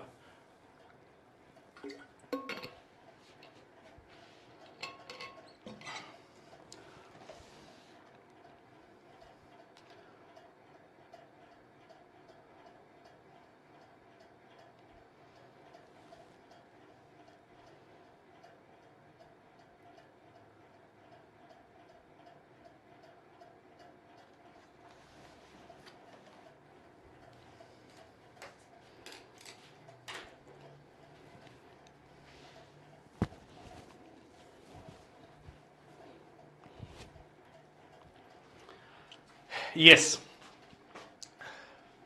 ओके. सो फ्रेश वाटर में जो है ज्यादा डूबेगा.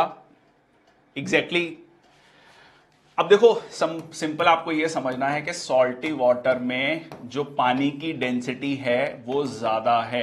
ठीक है, पानी की डेंसिटी ज्यादा है क्योंकि ज्यादा सॉल्ट है. So it will push it more. ठीक है, it will push it more. ये जो है क्या करेगा, ऊपर की तरफ उसको पुश करेगा. ठीक है, सिमिलरली आर्किमिडीज प्रिंसिपल में भी वो यही कहता है कि जितना ज्यादा आप उस पर वेट लगा रहे हो उतना ज्यादा वाटर डिस्प्लेसमेंट है, उतनी ही ज्यादा आपको क्या देखने को मिल रहा है, बॉयंट फोर्स देखने को मिल रहा है। ओके, इसमें पॉइंट एक ये भी है, so anybody who is listening to this thing, दो तीन चीजें, वैसे मैं खैर अपने बारे में बहुत ज्यादा डिटेल में बताता नहीं हूं कि I am from IIT Delhi या which particular institute, so like if I'll have to tell all my academic credentials, so with due respect to everyone, so cleared many exams, so with due respect to this, the second thing is that just I told you, it is very important just to criticize, it is very important, you have the channels, you can go and just make your videos, ठीक है? Okay, and since we are doing the revision course, that's a crash course, we are not discussing each and everything in a very detailed manner, we are just trying to revise the things, okay? So for that you have to buy the paid course and you can just listen to those lectures, then you can criticize, okay? No, I'm not explaining, just telling that person.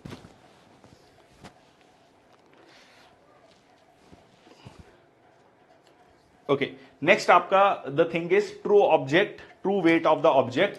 सो यहां पर आपका जितना पानी जो है यहां पर displace हुआ, ठीक है, amount of water displace, so upthrust is equal to the weight of the fluid displaced, ठीक है जी। ये आपका जो है कितना पानी डिस्प्लेस हुआ, उस वो डिपेंड करता है कि आपका वेट कितना है, अमाउंट इस पर्टिकुलर लिक्विड में जो इस पर्टिकुलर ऑब्जेक्ट का या कह लीजिए स्टोन का जो वेट होगा, वो वेट क्या होगा, वो वेट होगा is nothing but the water displaced, ठीक है, कितना पानी जो है यहां पर डिस्प्लेस हुआ है। आर्किमिडीज प्रिंसिपल का अगर फॉर्मूला की बात करें, so rho G V, so rho density of the fluid, तो ये फोर्स को बता रहा है, फ्लूइड वॉल्यूम, तो more the density more is the force, ठीक है, ऑब्वियसली ज्यादा डेंसिटी होगी ज्यादा आपकी फोर्स होगी, फ्लूइड वॉल्यूम पे डिपेंड करता है, और एक्सेलरेशन ड्यू टू ग्रेविटी, ठीक है, एक्सेलरेशन ड्यू टू ग्रेविटी पर भी आपका ये डिपेंड करता है। यहां पर एक और इंपॉर्टेंट कंसेप्ट आता है रिलेटिव डेंसिटी, ठीक है, रिलेटिव डेंसिटी क्या है, ठीक है, again relative density of a object और a substance with respect to the density of the water, ठीक है, with respect to the density of the water, और यहां पर जो डेंसिटी ऑफ द मटेरियल है divided by the density of water, obviously ये dimensionless होगा, इसमें कोई डायमेंशन नहीं होगी। अगर रिलेटिव डेंसिटी लेस देन 1 है, ठीक है, लेस देन 1 है, मतलब इसका क्या हुआ, इसका मतलब ये हुआ कि जो डेंसिटी ऑफ वाटर है it is like less than 1, या कह लीजिए डेंसिटी ऑफ सब्सटेंस है वो लेस देन वाटर है। किसी भी पर्टिकुलर ऑब्जेक्ट की डेंसिटी अगर पानी से कम है तो उसके अकॉर्डिंगली आपको वो फ्लोट करता हुआ मिलेगा, ठीक है, ऑब्वियसली उसकी डेंसिटी कम है, पानी की डेंसिटी ज्यादा है, तो बॉयंसी फोर्स, बॉयंट फोर्स ज्यादा होगी, वो फ्लोट करता रहेगा, ठीक है। सिमिलरली अगर रिलेटिव डेंसिटी ज्यादा है तो वो नीचे की तरफ डूब जाएगा, ठीक है, नीचे की तरफ डूब जाएगा। एग्जाम्पल के लिए जैसे आप हनी है, ठीक है, हनी जो सबसे डेंस है वो आप नीचे की तरफ मिलता है, फिर आपको पानी मिलता है। ऑयल की डेंसिटी सबसे कम है तो इसलिए जो है ऑयल जो है आपको फ्लोट करता हुआ मिलता है, ठीक है, फ्लोट करता हुआ मिलता है।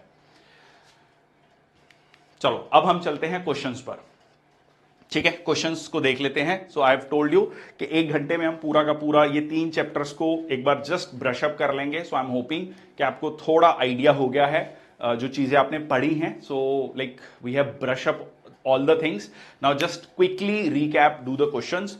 सो डिस्टेंस और टाइम, ठीक है, डिस्टेंस और टाइम। अब यहां पर डिस्टेंस और टाइम का एक ग्राफ दिया है, पूछा है कि क्या है ये। So the distance time graph of an object is shown above, which one of the following statement holds true for this object? The object is moving with a uniform speed, the object is at rest, the object is having non linear motion, object is moving with a non uniform speed, ठीक है जी।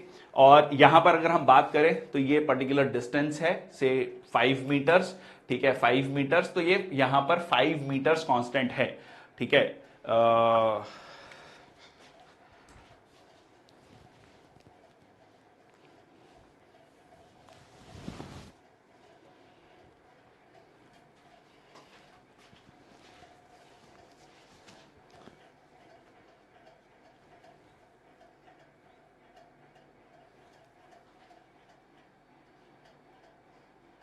Okay, so the body is at rest. अब आप ये बताओ कि अगर distance 5 metre तो सेम चल रहा है, सेम है, तो body is at rest. Simple question, ठीक है, बहुत simple question. Okay, the car undergoes uniform circular motion, the acceleration of the car is uniform circular motion, ठीक है, uniform circular motion, circular motion है बट यूनिफॉर्म है। Uniform का मतलब ये हो गया कि like 2 metre per second, 5 metre per second, तो हर सेकेंड में उतना जो है आपका स्पीड है, ठीक है, उतना स्पीड है। तो एक्सेलरेशन क्या होगा, ठीक है, एक्सेलरेशन जीरो होगा, नॉन जीरो कांस्टेंट होगा, नॉन जीरो होगा बट नॉट अ कांस्टेंट, ठीक है, none of the above.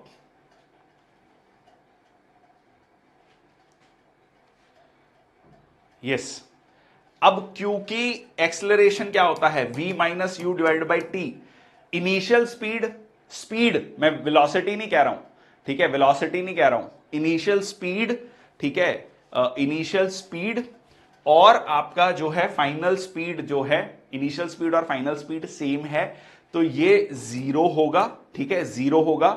But अब ध्यान से सुनना, अब यहां पर जीरो क्यों नहीं है, जीरो इसलिए नहीं है क्योंकि ये एक वेक्टर क्वांटिटी है, ठीक है, वेक्टर क्वांटिटी है, हर जगह इसकी डायरेक्शन चेंज कर रही है, बट एक ये कांस्टेंट आपको देखने को मिलेगा, ठीक है, ये आपको एक कांस्टेंट देखने को मिलेगा। सो it will be a non zero constant, ठीक है, क्योंकि नंबर जो है वो कांस्टेंट है।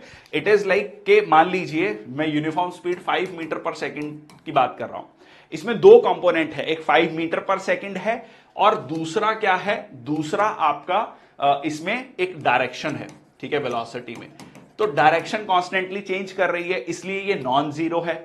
क्योंकि ये वाला जो कंपोनेंट है, ठीक है, स्केलर कंपोनेंट, ये कांस्टेंट रह रहा है, ठीक है, इसमें तो आपको ये क्या मिलेगा, a non zero but constant. Clear हो गया ये पॉइंट, ठीक है, क्योंकि इनिशियल स्पीड और फाइनल स्पीड सेम है, ठीक है, ये सेम है, तो आपको ये नॉन जीरो मिलेगा बट कांस्टेंट है। इसको मैंने यूपीएससी की वेबसाइट से चेक भी किया है, क्रॉस चेक किया है, ठीक है, 2019 का ये क्वेश्चन है, तो आई हैव चेक्ड इट। तो UPSC has given this answer as B. थोड़ा कंफ्यूजन था, कई जगह आपको आंसर इसका सी मिलेगा, ऑनलाइन चेक करोगे, कई जगह आपको बी मिलेगा, but I have checked from the UPSC website, UPSC answer की, सो आंसर इज बी, ठीक है। चलो, a brick is thrown vertically from an aircraft flowing 2 kilometers above the earth, the brick will fall with the। अब एक brick को जो है vertically throw कर रहे हो आप एक एयरक्राफ्ट से flying at a particular height, ठीक है, the brick will fall with a constant velocity, constant speed, ठीक है जी, और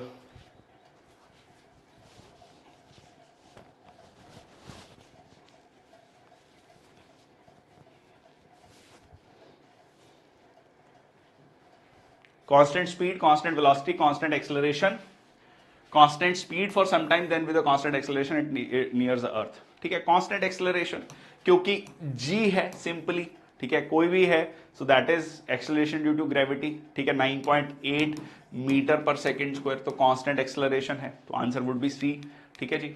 okay, if object is at rest then the time versus distance graph, ठीक है, टाइम और डिस्टेंस ग्राफ, ये डिस्टेंस है और ये टाइम है, ठीक है, ये डिस्टेंस है, ये टाइम है, तो क्या होगा अगर बॉडी रेस्ट पर है, वर्टिकल होगा, हॉरिजॉन्टल होगा, 45 डिग्री स्लोप पॉजिटिव स्लोप या 45 डिग्री नेगेटिव स्लोप, ठीक है, कैसे होगा, ठीक है, कैसा ग्राफ होगा, ठीक है, so whether it would be like this, whether it would be like this, whether it would be like this और whether it would be like this, so obviously it would be a horizontal, ठीक है, distance, just हमने question अभी पढ़ा, पहला question हमने यही देखा था, ठीक है, it would B is horizontal. You are asked to jog in a circular track of radius 35 meter. Write one complete round on the circular track. Your displacement and distance covered by you respectively. आपने एक track पे घूम रहे हो, एक point से चले, उसी पॉइंट पे आप आके रुक गए, और तो आप बताओ आपका डिस्प्लेसमेंट कितना है और डिस्टेंस कितना है। बहुत सिंपल क्वेश्चन है, ठीक है, 2πr, ठीक है, तो डिस्टेंस निकाल लेना आपने, 22 डिवाइडेड बाय 7 इंटू 35, तो ये 5 हो गया, ये 10, तो ये हो गया 220 मीटर। डिस्प्लेसमेंट क्या हो जाएगा, जीरो हो जाएगा, ठीक है, डिस्प्लेसमेंट जीरो हो जाएगा, तो डिस्प्लेसमेंट 0 और ये दिस, तो आंसर हो गया ए, आंसर हो गया आपका ए। क्लियर? चलिए आंसर हो गया A. On which of the following conservation laws does a rocket work? Rocket किस पे काम करता है? ठीक है, रॉकेट किस पे काम करता है? Mass, energy, linear momentum, angular momentum. ठीक है, for every action there is equal and opposite reaction. ठीक है जी, for every action there is equal and opposite reaction.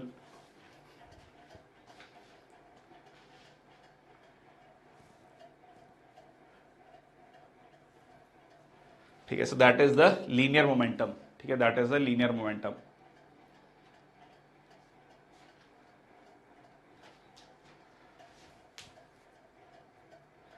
ठीक है जी, so answer is C. If an object having a mass of 1 kg subjected to a force of 1 newton, it moves with speed of 1 metre per second, speed of 1 kilometre per second, acceleration of 10 metre per second square, acceleration of 1 metre per second square. ठीक है, so force, मास आपको पता है, force पता है, तो force is equal to mass into acceleration. Force कितना है? 1 न्यूटन, मास 1 इंटू ए, तो आंसर क्या होगा? ठीक है, आंसर क्या होगा? So very clear, simple. So answer हो गया आपका एक्सेलरेशन। ठीक है, that is 1 metre per second square. ठीक है, एक्सेलरेशन हो गया 1 मीटर पर सेकेंड स्क्वायर।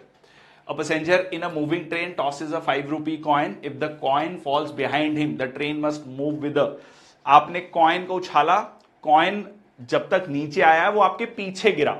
आप ट्रेन में थे, ट्रेन चल रही है, आपने कॉइन को जो है सिक्का उछाला, कॉइन को उछाला, वो पीछे गिरा। अब आप ये समझो कि वो कब होगा? कॉइन को जब आपने उछाला तो इसके पास एक पर्टिकुलर स्पीड थी, क्योंकि एक पर्टिकुलर स्पीड से ट्रेन मूव कर रही है, से 20 मीटर पर सेकेंड। मैं एक एग्जांपल ले रहा हूं। ठीक है, 20 मीटर पर सेकेंड। पर अगर ट्रेन एक्सेलरेशन है, ठीक है, अगले ऊपर जाके नीचे आने में 2 सेकंड लग रहे हैं, उसके बाद ट्रेन की स्पीड 25 मीटर पर सेकेंड है। कॉइन में स्पीड कितनी है? कॉइन में तो 20 मीटर पर सेकेंड है, बट आपका और ट्रेन का स्पीड 25 मीटर पर सेकेंड हो चुका है, तो आप आगे बढ़ चुके हैं, कॉइन पीछे रह गया। ठीक है, तो गाड़ी क्या है? यूनिफॉर्म एक्सेलरेशन में बढ़ रही है आगे। ठीक है, आंसर क्या होगा आपका? ए। क्लियर हो गया ये चीज? क्योंकि आपकी स्पीड ज्यादा है। ठीक है, सो आप जो है आगे की तरफ जा चुके हैं और ये पीछे रह गया है। When a ball drops onto the floor, it bounces. Why does it bounce? ठीक है, why does it bounce?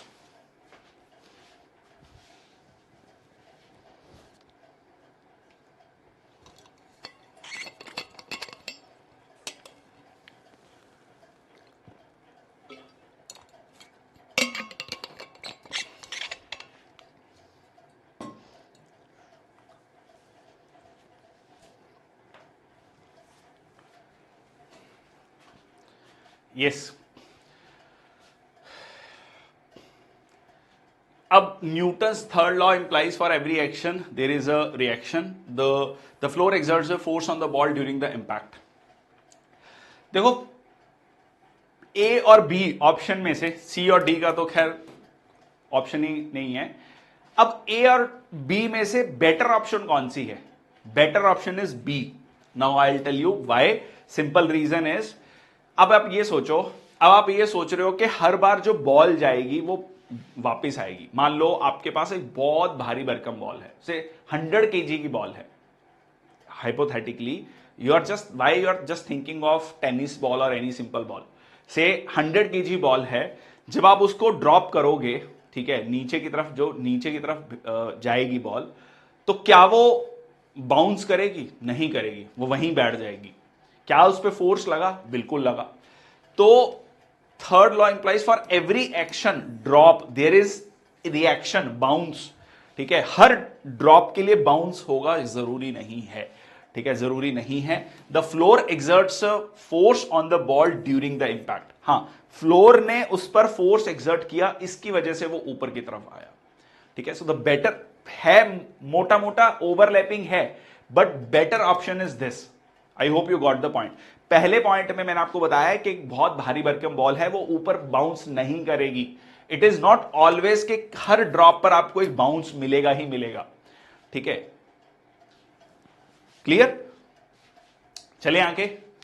Okay, in a cricket match while catching a fast moving ball a fielder in the ground gradually pulls his hand backwards, क्यों करता है वो? ठीक है, reduce the velocity to zero. The act represents Newton's first law of motion, second law of motion, third law of motion, law of conservation of energy. ठीक है, so that is the Newton's second law of motion. ठीक है, Newton's second law of motion. Newton's laws of motion do not hold good for objects. ठीक है, Newton's के जो हैं laws of motion do not hold good for the objects at rest, moving slowly, moving with high velocity, moving with velocity comparable to the velocity of light.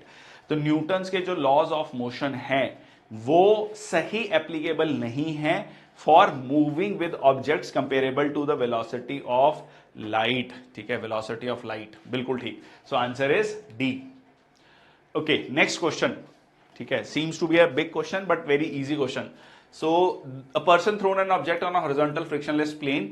It is noticed that there are two forces acting on the object. एक gravitational pull है, ठीक है, gravitational pull है, एक normal force है, balance out है. According to the third law of motion, the net resultant force is zero.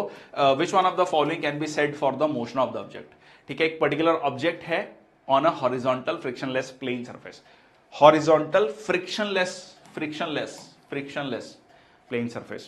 Now the object will move with the acceleration, the object will move with the deceleration, the object will move with a constant speed but varying with the direction, the object will move with a constant velocity. ठीक है, yes. अब मैंने आपको, if you remember that concept, जिसमें मैंने आपको यह बताया था, ठीक है, जिसमें मैंने आपको यह बताया था कि अगर यहां से मैं बॉडी रिलीज करता हूं तो ये it will keep on moving. ठीक है, ये मूव करता रहेगा. ठीक है, क्योंकि फ्रिक्शन नहीं है. ठीक है, मूव करता रहेगा. वेरिंग डायरेक्शन क्यों होगा? डायरेक्शन वेरी थोड़ा ना करेगा, एक ही डायरेक्शन में मूव करता रहेगा. ठीक है, so the object will move with a constant velocity. ठीक है, डायरेक्शन भी से इसी डायरेक्शन में मूव करता रहेगा ना, कि डायरेक्शन चेंज करता रहेगा, कभी इधर कभी उधर कभी इधर. ठीक है, एक ही डायरेक्शन में लगातार मूव करता रहेगा. बट ऑब्वियसली प्रैक्टिकली ऐसा नहीं होता क्योंकि फ्रिक्शन होती है. ठीक है, फ्रिक्शन होती है. सो आंसर क्या हो गया आपका? The object will move with a constant velocity. Okay, next, there is no net movement on a body which is in equilibrium. ठीक है, अब मैं इक्विलिब्रियम में हूं, कोई मूवमेंट नहीं है. ठीक है, तो सारी फोर्सेस बैलेंस आउट है. ठीक है, the momentum of the body is always conserved. ठीक है, the momentum of the body is always conserved. The kinetic energy of the object is always conserved. ठीक है, so conservation of energy, so energy is neither created nor destroyed. ठीक है, that is right. There is no net movement on a body which is in equilibrium. मैं equilibrium में हूं. ठीक है, कहीं नहीं जा रहा. so सारी forces balance out हो रही हैं, ये भी balance out हो रही हैं. the kinetic energy of an object is always conserved. नहीं. ठीक है, किसी एक बॉडी, सो kinetic energy plus potential energy. kinetic energy, तो ये मान लो ये मैं बॉल को यहां से रिलीज करता हूं तो किनेटिक एनर्जी बढ़ेगी, पोटेंशियल एनर्जी कम होगी, टकरा के फिर. ठीक है, सो आंसर क्या हो गया आपका? 1 and 2. ठीक है, आंसर हो गया 1 and 2. Okay, 3 bodies having mass 3m, 2m and m are dropped simultaneously from top of the high tower. Which of the following is correct statement? The time taken by the bodies having mass 3m respectively to touch the ground would be 3, 2, 1. The time taken by the bodies having mass this respectively to touch the ground is 1, 2, 3. They will all touch the ground at the same instant. The kinetic energies of the bodies having mass 3m respectively will be in the ratio 1, 2, 3 on touching the ground.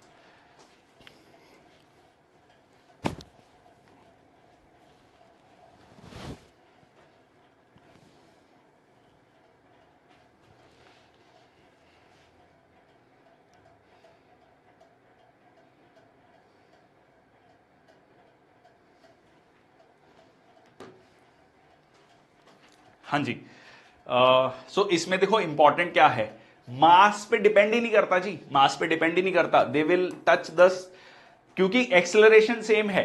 ठीक है, acceleration same है. सो जी ठीक है, G पे है. So that is 9.8 metre per second. It has nothing to do with masses. ठीक है, so ये आपका आंसर हो गया C. Which of the following are the units of pressure? अब ये एक बहुत स्टैंडर्ड सा क्वेश्चन है. सो बार, ये वो 8 बजे के बाद वाला बार नहीं है, ये बार प्रेशर की यूनिट है. कई लोगों को बार वही पता है, तो प्लीज वापस आ जाए. Torr mm of H G pascal, सारी ही हैं। So answer is all of the above. ठीक है, so all of the above, तो ये चारों ही हैं। Explanation of why we got thrown back with a jerk when the stationary bus we are sitting in start moving forward is given by. ठीक है, जब हम गाड़ी में बैठे होते हैं, एकदम गाड़ी स्टार्ट होती है तो हम पीछे की तरफ जाते हैं, क्यों जाते हैं? ठीक है, क्या है उसका reason? So zeroth law of gravity, Newton first law, Newton second law और न्यूटन थर्ड लॉ। ठीक है, जब हम गाड़ी में बैठे हैं तो एकदम पीछे की तरफ हम जो जाने की कोशिश करते हैं, तो पहला लॉ क्या कहता है? Body is at rest continues to be at rest, body is in motion continues to be in motion. ठीक है, सो आंसर क्या हो गया? First law of motion. ठीक है, first law of motion. Okay, so in the following question, so ये आपका statement है। पहला स्टेटमेंट है matter is a substance that has inertia occupies a physical space. कोई मैटर क्या है? एक पर्टिकुलर इज अ सब्सटेंस जिसमें एक इनर्शिया है और एक फिजिकल स्पेस को जो है वो ऑक्यूपाई करता है। According to modern analysis matter consist of various type of particles each with the mass and size. ठीक है,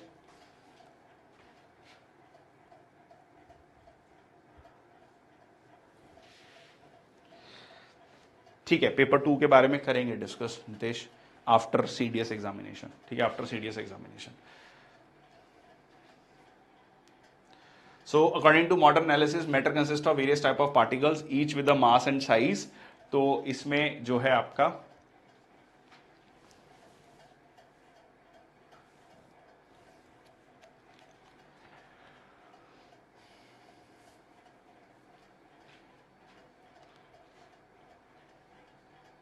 yes, so modern analysis matter consist of various type of particles each with the mass and size. दोनों statement सही हैं। ठीक है, और ये statement इसको क्लैरिफाई भी कर रही है। ठीक है, because according to modern analysis matter consist of various type of particles, तो आंसर हो गया आपका ए। ठीक है, नहीं जी, ए है आंसर। नहीं, सेकंड स्टेटमेंट क्यों गलत है? सेकंड स्टेटमेंट सही है। ठीक है, मॉडर्न एनालिसिस के अकॉर्डिंग मैटर में जो है वेरियस टाइप ऑफ पार्टिकल्स हैं और यही इसको एक्सप्लेन भी कर रहा है। तो आंसर है आपका A. Earth travels on its orbit with a speed of approximately 4400 km per hour. Why do we not feel this high speed? We are too small compared to the size of Earth. Our relative speed with respect to Earth along with the Earth's orbit is zero. The gravity of Earth constantly pulls us towards the Earth center. The solar system as a whole is also moving.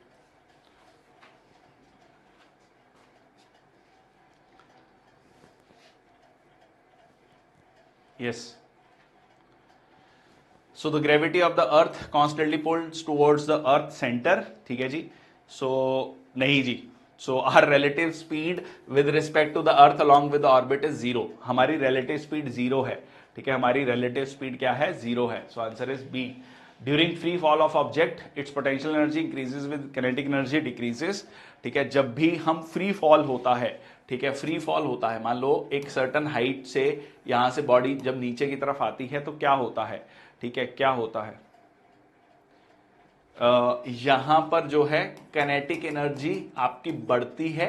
ठीक है, kinetic energy बढ़ती है क्योंकि speed बढ़ रही है।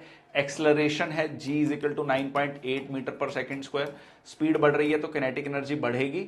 और potential energy क्या होता है? mgh। ठीक है, mgh पोटेंशियल एनर्जी mgh। तो h क्या है? हाइट। हाइट कम हो रही है तो पोटेंशियल एनर्जी कम हो रही है, काइनेटिक एनर्जी बढ़ रही है। So potential energy decrease, kinetic energy increases. Answer हो गया आपका B. To start your loaded trolley bag which you exert more force than when it is moving. ठीक है, सो ये किस चीज का एग्जांपल है? आपकी जो लोडेड ट्रॉली है जिसमें बहुत सारा सामान रखा हुआ है, उसमें आपको ज्यादा फोर्स लगानी पड़ती है रादर देन जो मूव कर रही है। ऐसा क्यों है? First law of thermodynamics, second law of thermodynamics, Newton second law of motion, first law of motion. ठीक है, so force is equal to mass into acceleration. Second law of motion क्या कहता है? ठीक है, ज्यादा force you have to exert. Yes, so second law of motion इसको explain करता है, क्योंकि हमने पढ़ा है कि ज्यादा मास है तो आपको ज्यादा फोर्स लगानी पड़ रही है। सो सेकेंड लॉ ऑफ मोशन। देखो इजी क्वेश्चन है। If you can see physics में, साइंस में क्वेश्चन इजी पूछता है बहुत। 10th लेवल के क्वेश्चंस हैं, बहुत ज्यादा टफ नहीं है। आईआईटी जाने की जरूरत नहीं है। Sorry, which one of the following statement with regard to Newton's third law of motion is not correct? ठीक है,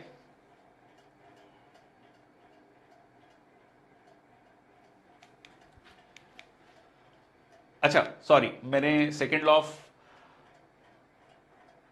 okay I am really sorry, ठीक है, मैंने सेकेंड लॉ ऑफ मोशन कहा, ठीक है, that is first law of motion, ठीक है, फर्स्ट लॉ ऑफ मोशन, टिक मैंने सही किया बट समहाउ, ठीक है, so that is first law of motion, ठीक है, फर्स्ट लॉ ऑफ मोशन, क्योंकि जो बॉडी रेस्ट में है it continues to be at rest, ठीक है, so example of inertia, tendency of body to remain in the regional state of rest और uniform motion. Third law of motion को लेकर कौन सा कथन सही नहीं है, ठीक है, force never occur singly in nature, force अकेले में कभी नहीं है। When the earth pulls a stone downwards due to gravity, the stone exerts a force on the earth. There is a cause-effect relation implied in the third law. There is no cause-effect relation implied in the third law.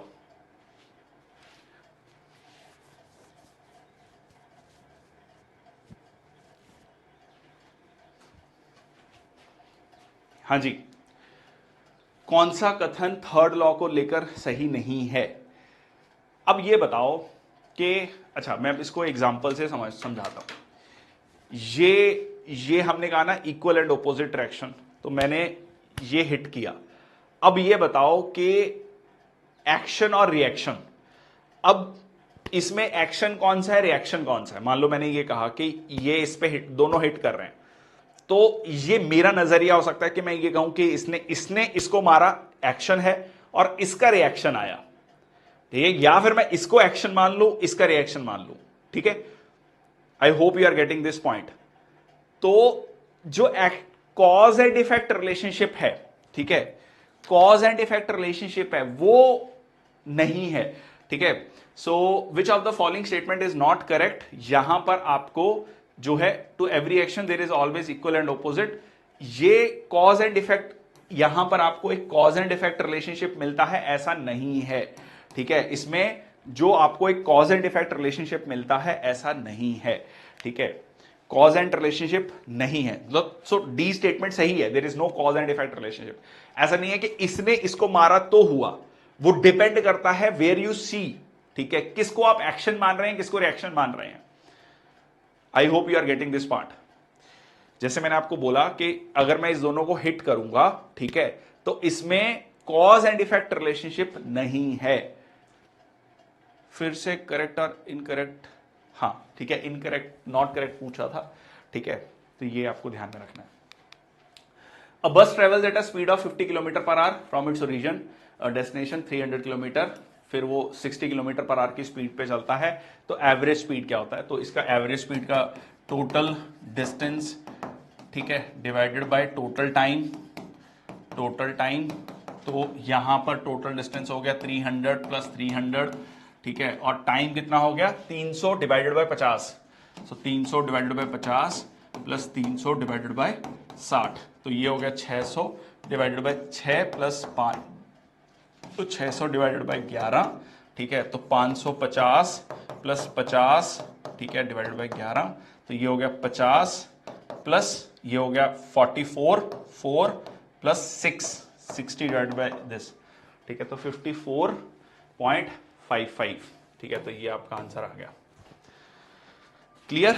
तो ये हो गया आपका 54.55, answer हो गया ए, ठीक है, answer हो गया ए। Which of the following statement is not correct? Weight of the body is different on different planets, ठीक है, डिफरेंट प्लैनेट्स पे जो वेट है आपको डिफरेंट मिलेगा। Mass of the body on earth, on the moon and in empty space is the same. Weightlessness जो है body की occurs when the gravitational force acting on it are counter balanced. Weight and mass of a body are at sea level on the surface of the अर्थ।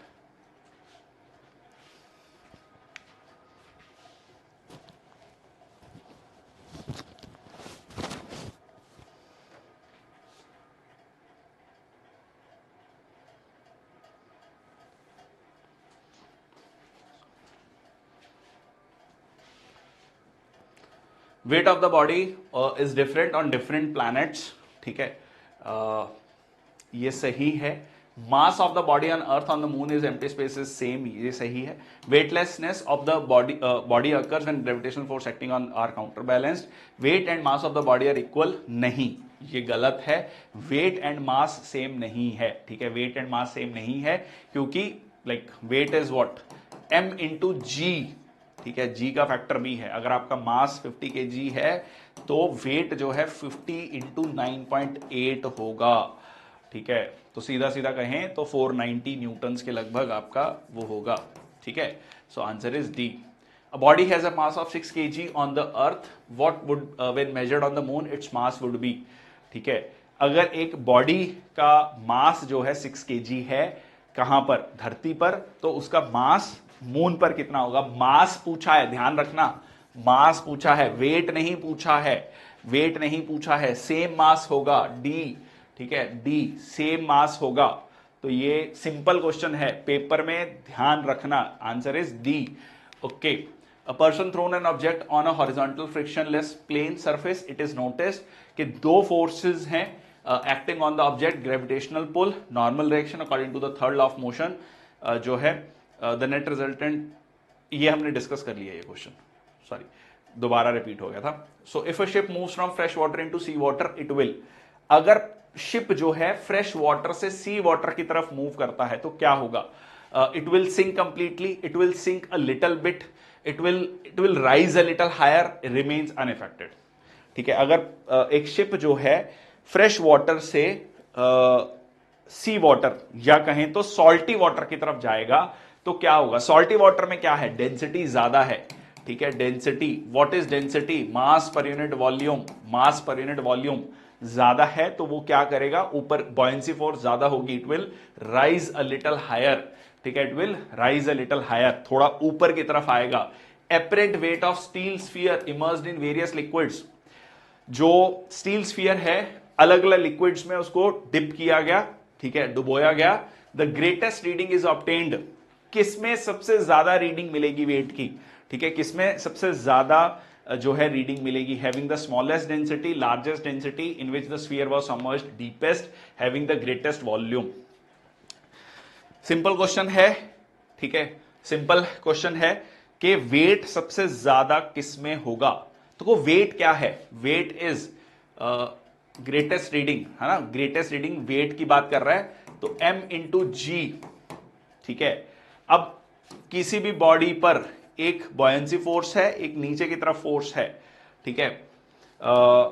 तो यहां पर अगर buoyancy force ज्यादा है तो आप फ्लोट करोगे, कम वेट महसूस होगा, अगर नहीं है तो नीचे की तरफ आप जाओगे, ठीक है, तो जो है वहां पर आपको वेट ज्यादा महसूस होगा।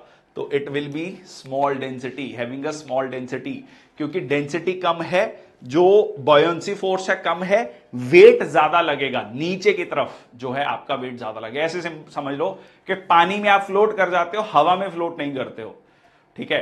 पानी में क्या है, डेंसिटी ज्यादा है ऑब्वियसली देन एयर, ठीक है, तो आपको वो बॉयंसी फोर्स दे रहा है तो आप फ्लोट कर रहे हो, यू फील कि आपका वेट कम है, whereas in the air it will not happen, ठीक है। So it will be the smallest density, ठीक है। The object having a mass of 1 kg subjected to force of 1 newton, it moves with the, ठीक है, ये भी question वैसे repeat हो गया।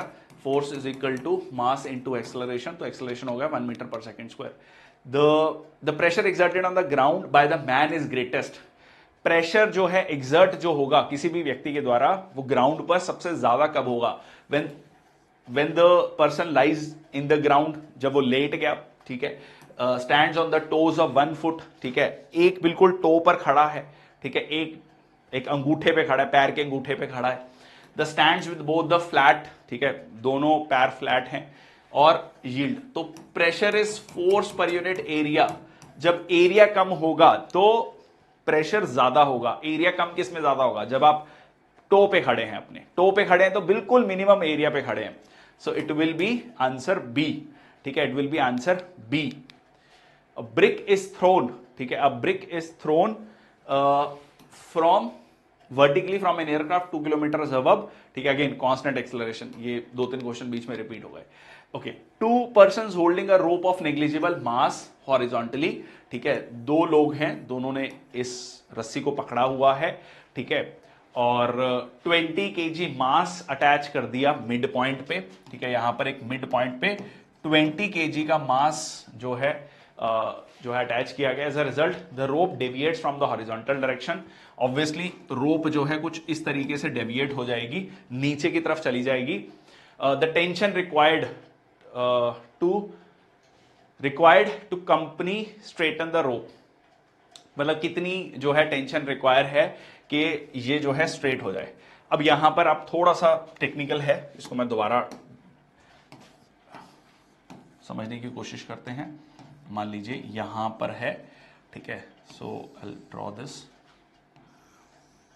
ठीक है, सो दिस इज से थीटा, ठीक है, क्योंकि ये दोनों ही सेम पॉइंट है, ठीक है, 20 kg मास अटैच है मिड पॉइंट पे, निग्लिजिबल मास है, तो ये थीटा, ठीक है, और यहां पर जो फोर्स है, ठीक है, जो फोर्स लगाई गई है, तो अगर मैं फोर्स की यहां पर बात करूंगा, ये वाली फोर्स की, तो ये क्या है, ठीक है, ये हो गया आपका साइन थीटा, ठीक है, साइन थीटा, ये हो गया साइन थीटा, ठीक है, ये जो पर्टिकुलर फोर्स है, so basically force equal to m into G, ठीक है, m इंटू जी, अगर आप यहां पर देखेंगे, so 2 sine theta is equal to w, so sine theta,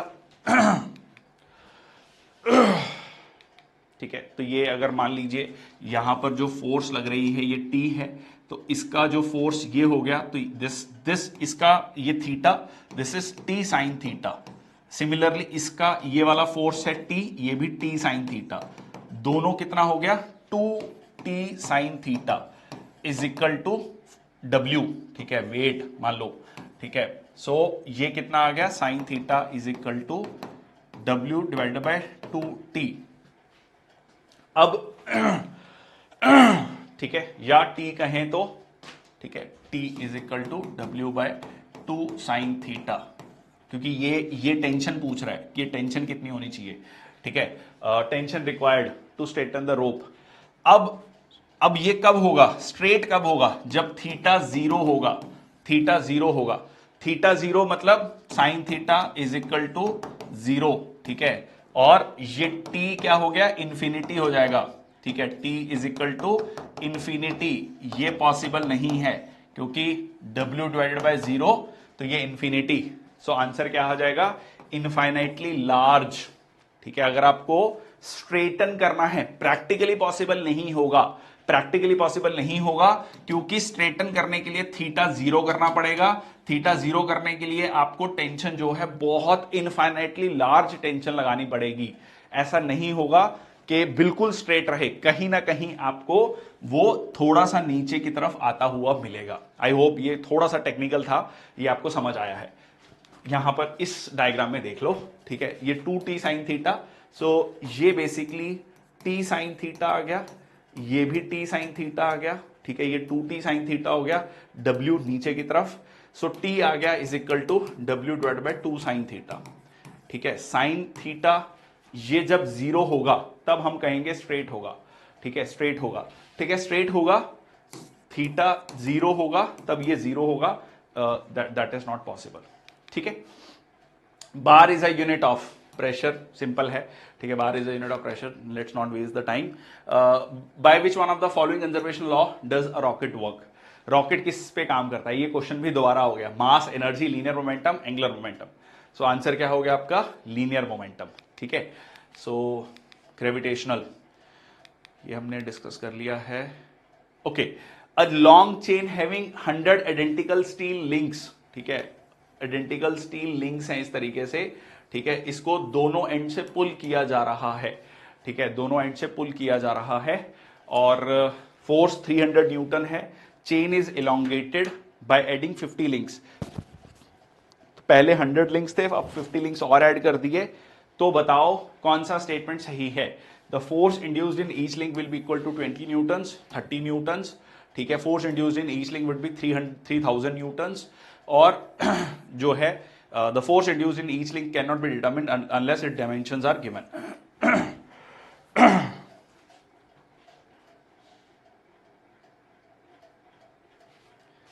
yes, तो देखो 100 लिंक्स हैं या 150 लिंक हैं, जब आप लॉन्ग चेन को, ठीक है, पुल कर रहे हो दोनों तरफ से 3000 न्यूटन से, तो हर लिंक पर आपको जो फोर्स मिल रही है वो 3000 न्यूटन ही मिल रही है, सेम है, कांस्टेंट है, ठीक है, नहीं तो क्या होगा, अनबैलेंस्ड फोर्स हो जाएगी, ठीक है, एक दूसरी तरफ मूव करेगा, ठीक है, और ये डिवाइड नहीं होगा, ये हर लिंक पे आपको उतनी ही फोर्स मिल रही है, ठीक है, उतनी ही फोर्स मिल रही है। सो आंसर क्या होगा?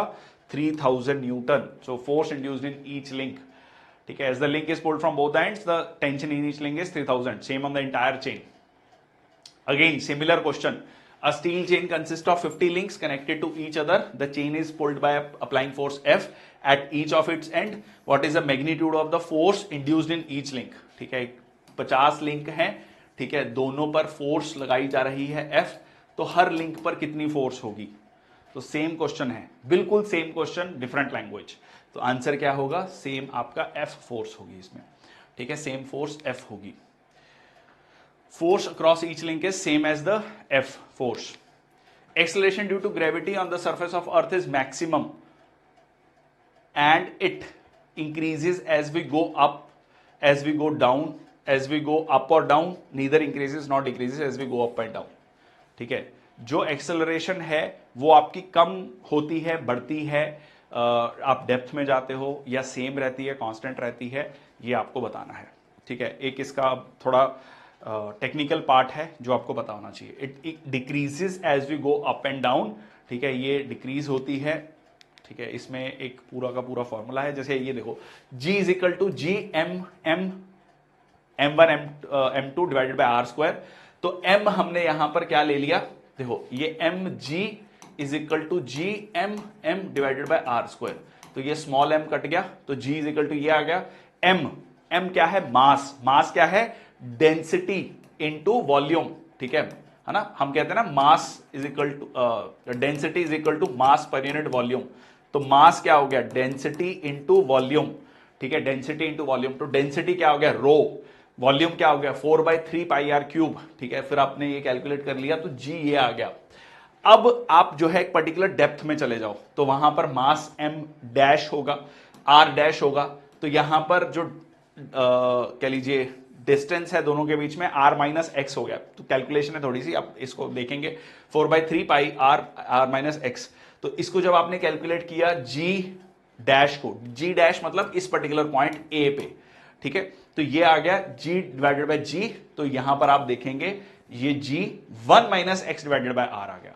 तो g से कम है, मान लो यहां पर 9.8 है, तो यहां 1 minus x divided by r है। दैट मीन्स इसका जो कंपोनेंट है वो कम होगा। तो आप ऊपर की तरफ जाएं, नीचे की तरफ जाएं, जो एक्सेलरेशन ड्यू टू ग्रेविटी है वो कम होगा। क्लियर? ठीक है, थोड़ा सा टेक्निकल है, if you understand this, otherwise आप सीधा इस पॉइंट को ध्यान में रख सकते हैं, ठीक है, बहुत ज्यादा टेक्निकल जाने की जरूरत नहीं है। A piece of stone tied to a string, make it revolve in a circular orbit with a radius r, the other end of the string of the center. If the center breaks, the stone will move away from the center towards the center along a tangent, stop. ठीक है,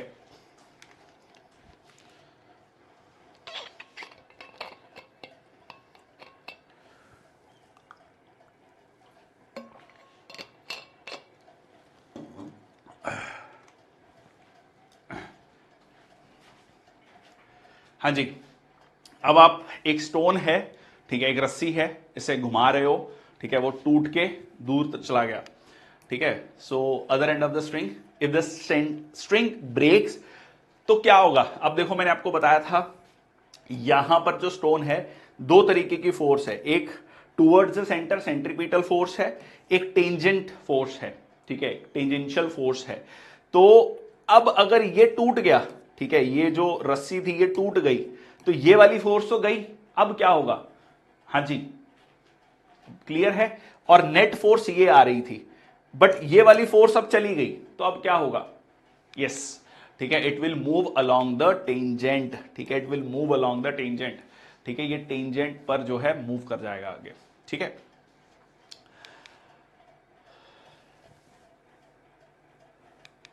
okay, which of the following is not correct, ठीक है, कौन सा कथन सही नहीं है? The gravitational force of earth acting on a body of mass 1 kg is 9.8 newton. The force acting on an object of mass 5 kg moving with a uniform velocity of 10 metre per second on a frictionless surface is 0. The SI unit of weight is kg. The momentum of man having a 10 kg walking 100 kg walking with a uniform velocity of 2 meter is 200 Newton second. अब ये कुछ नहीं है, simple question है। Gravitational force on the earth acting on a body of mass is 1 kg, ठीक है, 9.8 Newton. तो आप ऐसे समझ लो कि like force equal to mass into acceleration, तो मास 1 kg 9.8, तो ये आपका बॉडी वो हो गया, ठीक है, सही है। Force acting on object mass 5 kg moving with uniform velocity of 10 metre per second on a frictionless surface is 0, ठीक है। तो अब क्योंकि यूनिफॉर्म वेलोसिटी है, तो यूनिफॉर्म वेलोसिटी का मतलब एक्सेलरेशन 0, तो फोर्स क्या हो गया 0। और SI unit of a weight is KG, SI unit of weight is KG नहीं, SI unit of is newton, ठीक है, इट इज न्यूटन, ठीक है। तो यहां पर एक्सेलरेशन 0 था, तो आपका फोर्स 0, मोमेंटम 100 kg। अदरवाइज अगर if you want to cross check other options, ठीक है, 100 kg, सो मास पता है, वेलोसिटी पता है आपको, तो आपका मोमेंटम आपको पता लग गया। मोमेंटम इज व्हाट, ठीक है, मास इनटू, है ना, m इंटू वी, ठीक है। सो momentum is mass into velocity, so 100 into 200 Newton second, ठीक है। तो ये हो गया, आंसर सी हो गया। Which of the following is correct? Acceleration due to gravity decreases with the increase of altitude, acceleration due to gravity increases with the increase of depth, assumption earth to be a sphere of uniform density, acceleration due to gravity decreases with the increase of latitude, acceleration due to gravity is independent of the mass of the earth।